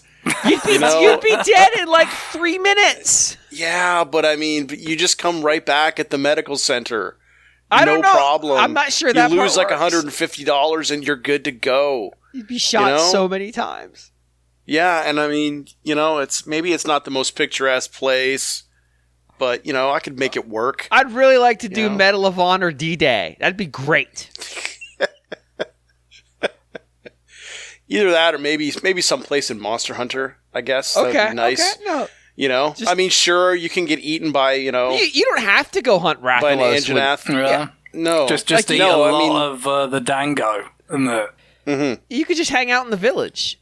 Yeah, you could hang out in the village, and I mean, really, monsters are easy enough to avoid. A lot of times they'll walk right by you and not even notice you. You can hang out with the Palico. That's right. And now Palamute. Yeah. Yeah, but the Palamute doesn't dance. I have a pet cat and a pet dog. What more do I want? You want to go kill a Rathalos? That's what you want. You want to? I would. You want to go kill a Rathalos? You have a week to get your body ready to kill a Rathalos. Yeah, I would do that, wouldn't I? Yeah. But still, that's my choice, though. It's my vacation. It's true. If I want to kill a Rathalos, damn it. That's me. It's not, You're gonna get eaten. That's what I'm gonna do on this cruise. You're gonna get eaten so fast. And that's the thing. I mean, I could go out and take pictures of everything. It'd be great. There you Just go. like a vacation. Guillaume, TV time. Yeah. I don't know. I feel like most game worlds would be like nightmarish. I'm trying to think of a nice place to go to, but like, am I still restricted to the same kind of one thing that would make my skin crawl if it's like if the game is buggy, or if there's like something about the experience that like falling through the floor or something like that. Let's assume the game behaves itself. Yeah, but if it behaves itself, it's still an issue in like a Mario game where a lot of the interesting stuff is off camera, right? Like a lot of the secrets, I probably like. Would I get annoyed in Mario's world because I can't see around stuff because the camera is too rigid? No. I like to imagine you're experiencing it in first person. Okay. Yeah, you're not in the video game. You're in the world. I guess Super Mario World. Actually, Super Mario Land 2 might be nice. Super Mario Land 2. You can get the Mario mech. Yeah. Yeah. But I was thinking more like you can go to space. You just have to find a hippo statue, get inside a bubble, float your way up there. It's got the Halloween zone, the pumpkin zone or whatever. We'll see, like that just scares the crap out of me. So as long as I didn't have to visit the whole thing, I might be fine. That's the thing, it looks fun when it's like 8-bit graphics, but when it's real, it's more like Pumpkinhead, the movie with Lance Henriksen. Those are giant rats. Like imagine a rat that size in real life. Yeah, see, so the ant, like the whole, like the tree zone I don't care about. It's really just about like space and maybe the Lego world. But the other zones, I might not stay very long in them. And yeah, like you just like munch on a carrot and you get rabbit ears and you can just float down anywhere. It sounds nice, That makes sense. I don't have anything more elaborate than that. That's fine. Greg, all right, you're going on vacation. I feel like a natural fit for this are places in video games that are doomed because, like, well, it's like a dream that's ending. Are you gonna go rescue Steve? No. Yes, we're going to visit San Francisco or whatever, go through every natural disaster and some unnatural ones that one could possibly imagine. Where you can find giant burgers in garbage cans. Yeah. And they're delicious. I mean, there's some upsides, I guess, but no, I was thinking, first of all, you've got Koholint Islands from Link's Awakening. It just seems it is some sort of Total Recall scenario, this, where with the end of Total Recall is basically, just an horrible thought. What if this was all a dream? Well, just go in, knowing it will be. Go to the dream place and just enjoy the complete wackiness of volcanoes plugged with giant eggs, all the Mario characters just around. Oh, there's Wart. I haven't seen him for a long time. Like that. There's that angle of it, and of course, it's it's quite well established at this point that it's pretty directly inspired by Twin Peaks. So I would pick that. There was something a while back where apparently the co-creator of Twin Peaks, Mark Frost, just casually dropped the idea that Nintendo talked to him directly about this at some point. Just like out of nowhere. So which that would be even more direct than any of us had previously kind of thought. While you were visiting Koholint, would you always have in the back of your mind, like, oh shit, like, what if once I try to leave, I just turn into a freaking bird? Yeah. A gull? Yeah, it's... Wouldn't that it's definitely, you know, something that would have kind of a darker undercurrent to it. But, you know, I feel like the sort of ephemeral nature of this virtual holiday, I feel like it's just too good of a fit not to sort of go with. The other one I had in mind is doomed in a different way, and that is the Kingdom of Zeal from Chrono Trigger.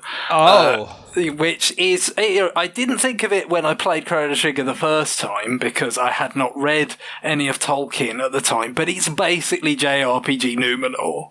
I mean, they sort of, you know, have this wonderfully kind of advanced kingdom, but ultimately, you know, it's kind of built on power from a dubious place, and they get too big for their boots, and it's ruined, and everything kind of goes backwards. So yeah, that it is, you know, obviously some of it's just based on the wonderful overworld music for Zeal, so I guess that would have to be playing there, otherwise it's a deal breaker.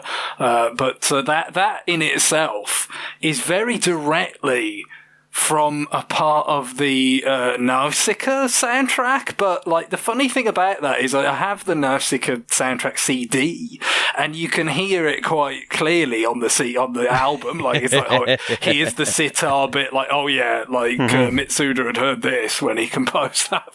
But if you watch the film, it's barely in it. It like starts to play in one scene and then rapidly fades out, and you don't really hear it. So it's quite strange. But is that one of the movies where Disney paid for a new soundtrack, or no? I've seen both versions in terms of there's the dub, you know, with like Patrick Stewart and, you know, various people, and then I've seen the Japanese version. I don't remember it being very strongly featured in either one. And the soundtrack, again, is like the same from the soundtrack CD that I own, but just not. It just doesn't let that, but you hear it. You just barely hear it for any length of time. It's very odd. I would guess the composer, I can't remember who composed that one, probably turned in their soundtrack, and not all of it necessarily had a spot. Like I wrote some. Sure. Yeah, I think that was Hisaishi or right that did a lot of those. You know, they wasn't even Studio Ghibli yet because it was like pre-Ghibli, but you know, they went on to do Totoro and all that stuff. But I think I was thinking of Castle in the Sky. They paid for a brand new soundtrack, but they then discovered like, oh, this is too costly for the amount of theater entries that we're getting. And so they didn't do that for Nausicaa. Was not in theaters, right? Like it was just sent to DVD. Yeah, I think I've seen both versions of that as well. I saw one with Mark Hamill as the villain in the English dub. It's very clearly inspired by Nausicaa, but at the same time, it's just really good, and you actually hear it in the game. But also, it's a wonderful, it's a great vibe. You know, this after you kind of go through all these time periods of prehistory and medieval and ruined future, then to have this but that's more out but of you're time. still hungry. Yes, indeed. With antiquity, as I think it's referred to in the new localization for the DS game, for sure. I can't remember the original localization as well at this point. It's far more advanced than any of the other timelines, really, but in a sort of magical, fantastical way that's very pretty. And I definitely think, I said this at the time, like Skyward Sword's Skyloft is like what if you crossed Zeal with Hobbiton. So that's it really getting to be sort of Tolkien eating its own tail, because it's like Numenor and Hobbiton crossed together. But just one of those sort of parts. So I've never forgotten that moment of reaching that place and hearing that music in Chrono Trigger. I'm trying to figure so the racetrack at Mute City is above the city, right? Because if you fall down towards the city. Sure. Wouldn't Mute City be a fucking terrible place to live because there's just raining F-Zero carts coming down all the time? Yeah, it would be great. Like, it feels like that city would have hundreds of deaths a year due to the F-Zero races. It's just like, oh, god damn it, here comes more of them. Maybe they like project some sort of force field above the surface. Yeah, that certainly looks like it's the case because, due to the graphics of F-Zero and the SNES, like it's just, you do appear like you're just burning on top of nothing. Right? So you get to watch people die from below all the time. Just like, it's like fireworks, but that's a human life coming to an end. Or Mr. Nice. EAD. If you see Cabin in the Woods with the bit where Hemsworth does the motorcycle jump and then just goes bonk and dies, it's like that, but the not the vertical version, the horizontal version. I was thinking about, like, the Xenoblade ones are an obvious choice because of the grandeur of it all. But then I actually sat there and thought about it, and like, if you run through it, all right, so It's the bloody level 80 monsters that it's just, this is a lovely spot, but wait, So there's that, but it's like, the peak of snowy Valak Mountain, it's so peaceful, and the kind of changes between night and day, and then it's there's like the level 100 God Destroyer thing or whatever. I mean, Sylvalum has the ultimate example of this in Xenoblade X, where everything seems fine, and then at night you realize that mountain is actually alive and can shoot lasers from clear across the continent. Oh God! But like, all right, so if you pick Xenoblade Chronicles 1, you're gonna live with the Homs. And you're dealing with the fact that the Mechonis is dropping fucking Metal Face on your village. So that's not great. So if you go Xenoblade Chronicles 2, depending on when you get there, like when in its chronology, it might not be so bad. It's going to be very anime. If you're good with that, and you're going to encounter some people who have relationships that might make you uncomfortable with their blades. I'm sorry. That's just going to be part of the rhythm of that land. That might be a thumbs up for you. I don't know, but that is a thing. But also, you might arrive a few months later, and it's in the middle of a religious war, genocide nihilist with the power to attack and destroy God. So maybe not a good time. Xenoblade Chronicles 3. That's just fucked up in its own way. Like, I don't even need to talk about why you don't want to go there. That is a dire situation. And then X is probably the best choice, which is funny because it's the one that's actually post-apocalypse.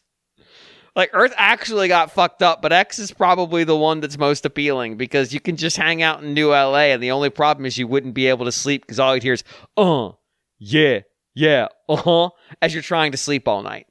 Which I presume is actually being played in New LA from speakers. Much like the Zeal music, yes. Yeah, it's just there all the time. In this one very narrow sense, it is very much like.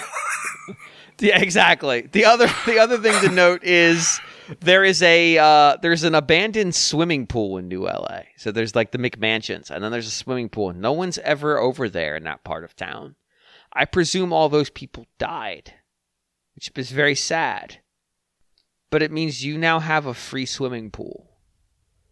So opportunities.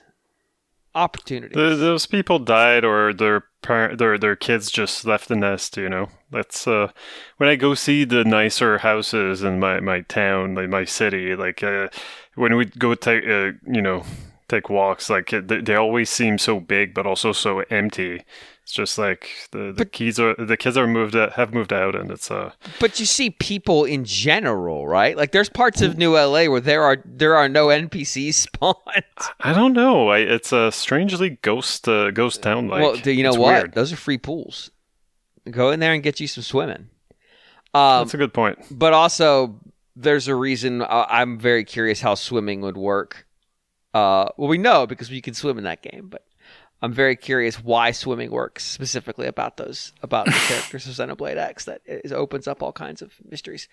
Just don't go there when they do like the last mission where they're like, okay, everybody get in. We're gonna go fight this thing now. Like most of the time, New LA is just like a comedy zone where you have people with PTSD who have been given weapons wandering around looking for their dead friend's arm.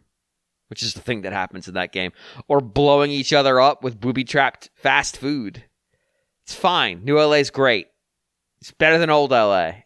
So I guess that's my choice of the set, but it's really just a process of elimination. The others are so bad. It's a weird one because it's one of the least sort of natural, but the fallen arm would be a thing if it were real to see. Oh, yeah, definitely.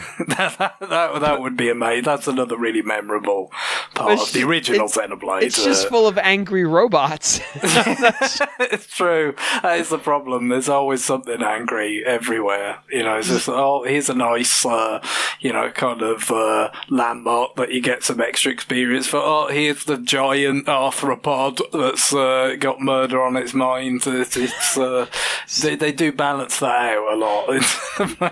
Xenoblade X, I can just stay behind the walls, and when the recovery teams come back, they'll be like, "Guys, we fought a giant gorilla named Gonzalez." Like, I'm gonna be like, "How big is it?" Like, it's the size of a mountain. How many Xenoblade 3, the bloody Kaiju Island. Yeah. On the ocean, there's just that one island that's just got like all the biggest bloody sort of overworld enemies in the game just fighting each other. And you will not believe what I just saw. You just kind of like go, okay, let me just stay away from that. This is really fucked up, guys. It was bad. It's kind of like Pokemon Go. Like Pokemon Go would Snap would be a nice visit, obviously, but with just kaiju who are nothing but murder in their hearts. It's just the only thought is sleep and murder. That's the Gonzalez way in those games. What does he do? He sleeps. What else does he do? Murders. What's he do in between? There is no in between. I see. It's just one setting or the other. I understand. Pokemon Snap is probably the right answer.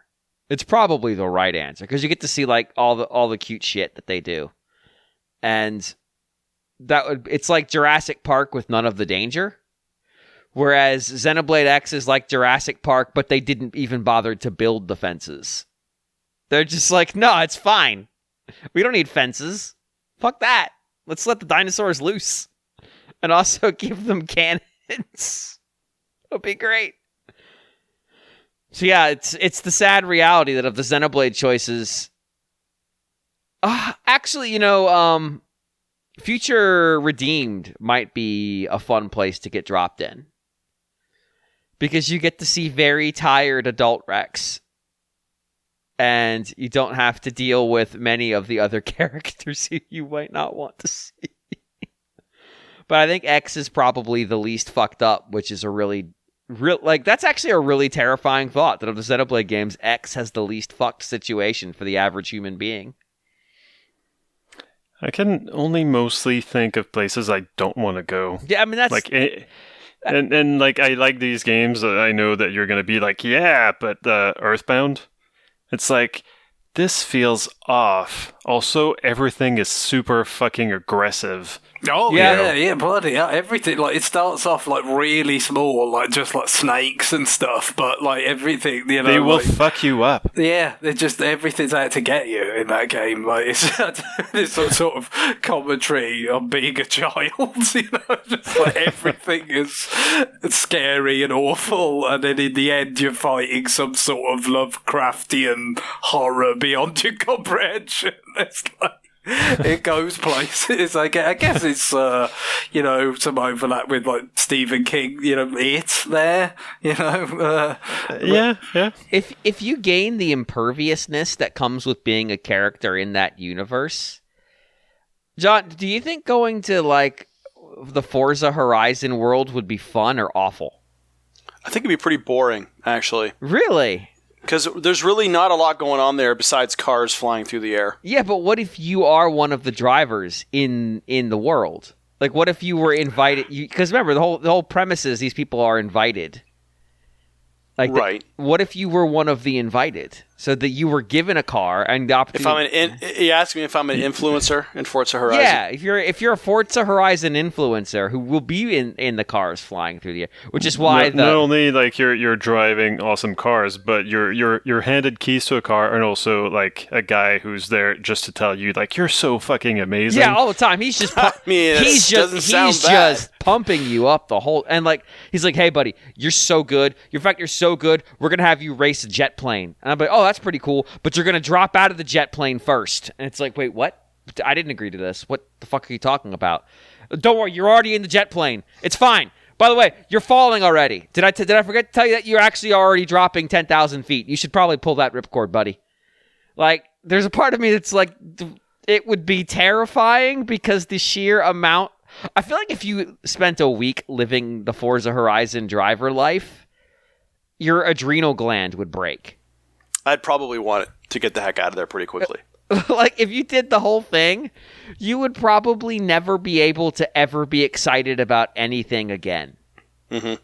Like, because your brain would just completely explode. Well, I mean, I did everything in Forza Horizon 3, and I've never been the same since. Yeah, no, that was definitely the root cause. But also, you have to figure, like, it's the Olympic Village on steroids, where we talk about, like, it's the biggest consumer of condoms in the world.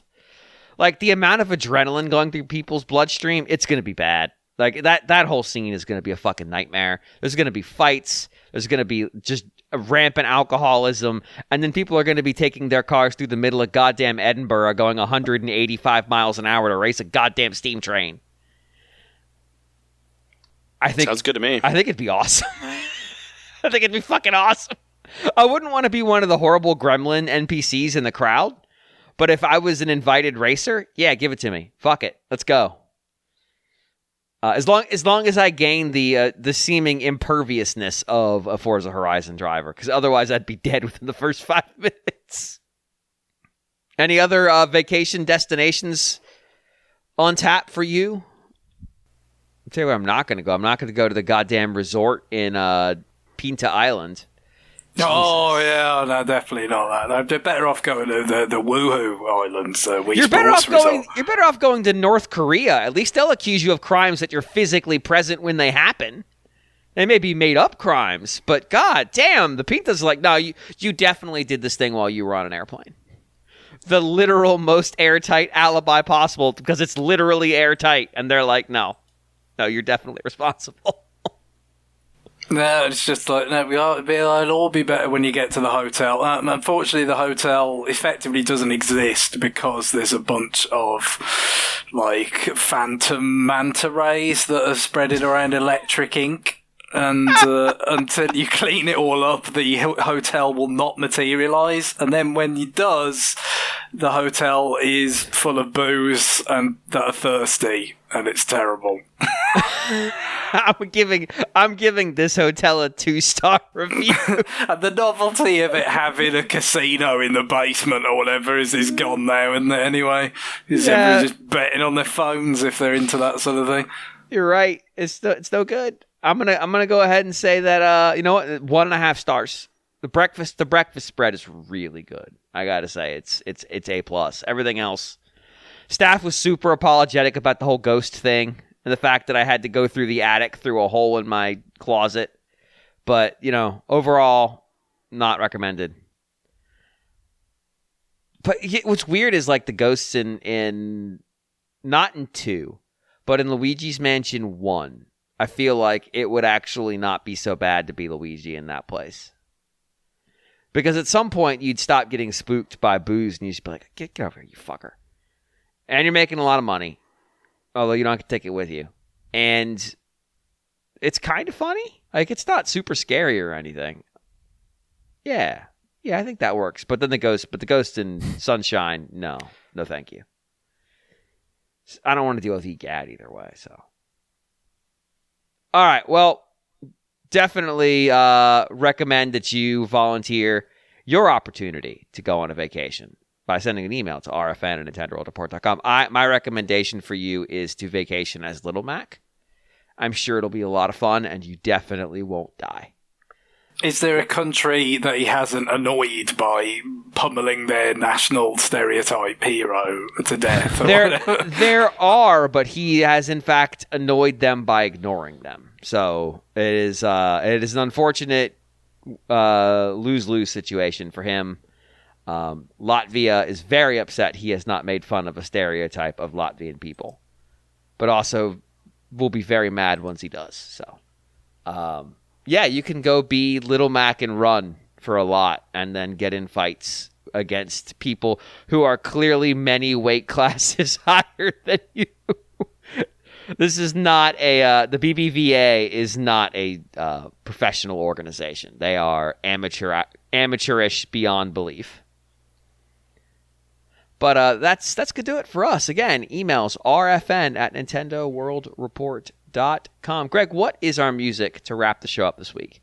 Well, yeah, so I'll go with an email from Ryan McConnell, who, it's a little bit ago, they sent an email in with the request for a song that it just so happened that it must have been about a day earlier I had already fulfilled. So yes, this is simply how attuned I am with our audience. I already anticipated what they wanted.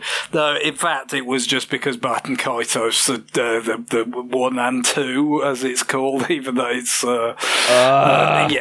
obviously it's a prequel, Baton Kaitos Origins, but it was always called Baton Kaitos 2 in Japan, I think. It was. So they're just going with that, yeah. But it was because that collection had just come out, and obviously the Valedictory Elegy is like one of the more prominent songs on that soundtrack. So no, it was no great feat of anticipation on my part, but as a result of that, Ryan thought would come back with another request that perhaps I could actually fulfill this time rather than just anticipate.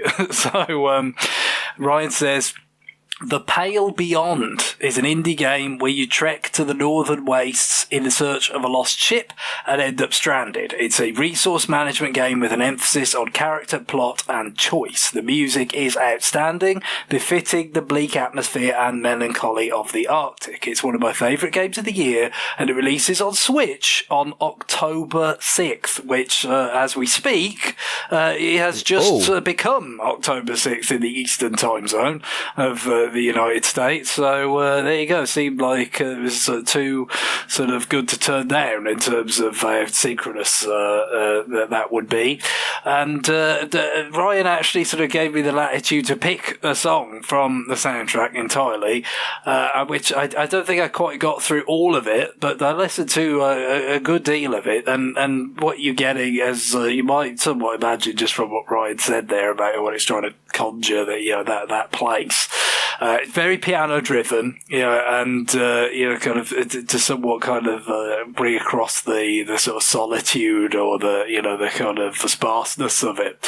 But also bringing in the other instruments here or there, sort of sparingly, to kind of achieve various different effects based on the particular track. The one I've gone with is called Solstice, which is not so synchronous because, of course, we're approaching the autumn equinox, not the solstice. That'll be in December.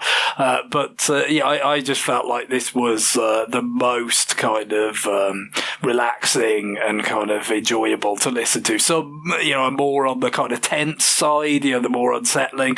It's all quite relaxing, it must be said. That's very much what it's going for. So you can kind of very easily, I could imagine it being something that you could put on in the background while doing another task, that kind of just melts into the background that way. It's very atmospheric. But this one I felt like was the most sort of pleasant, little bit different, certainly very different from the Valedictory Elegy. It's very much more energetic, but still very nice for closing music. Cool. All right. Well, on that, it is time for us to go. Bye, everybody. Later. Bye. Bye-bye.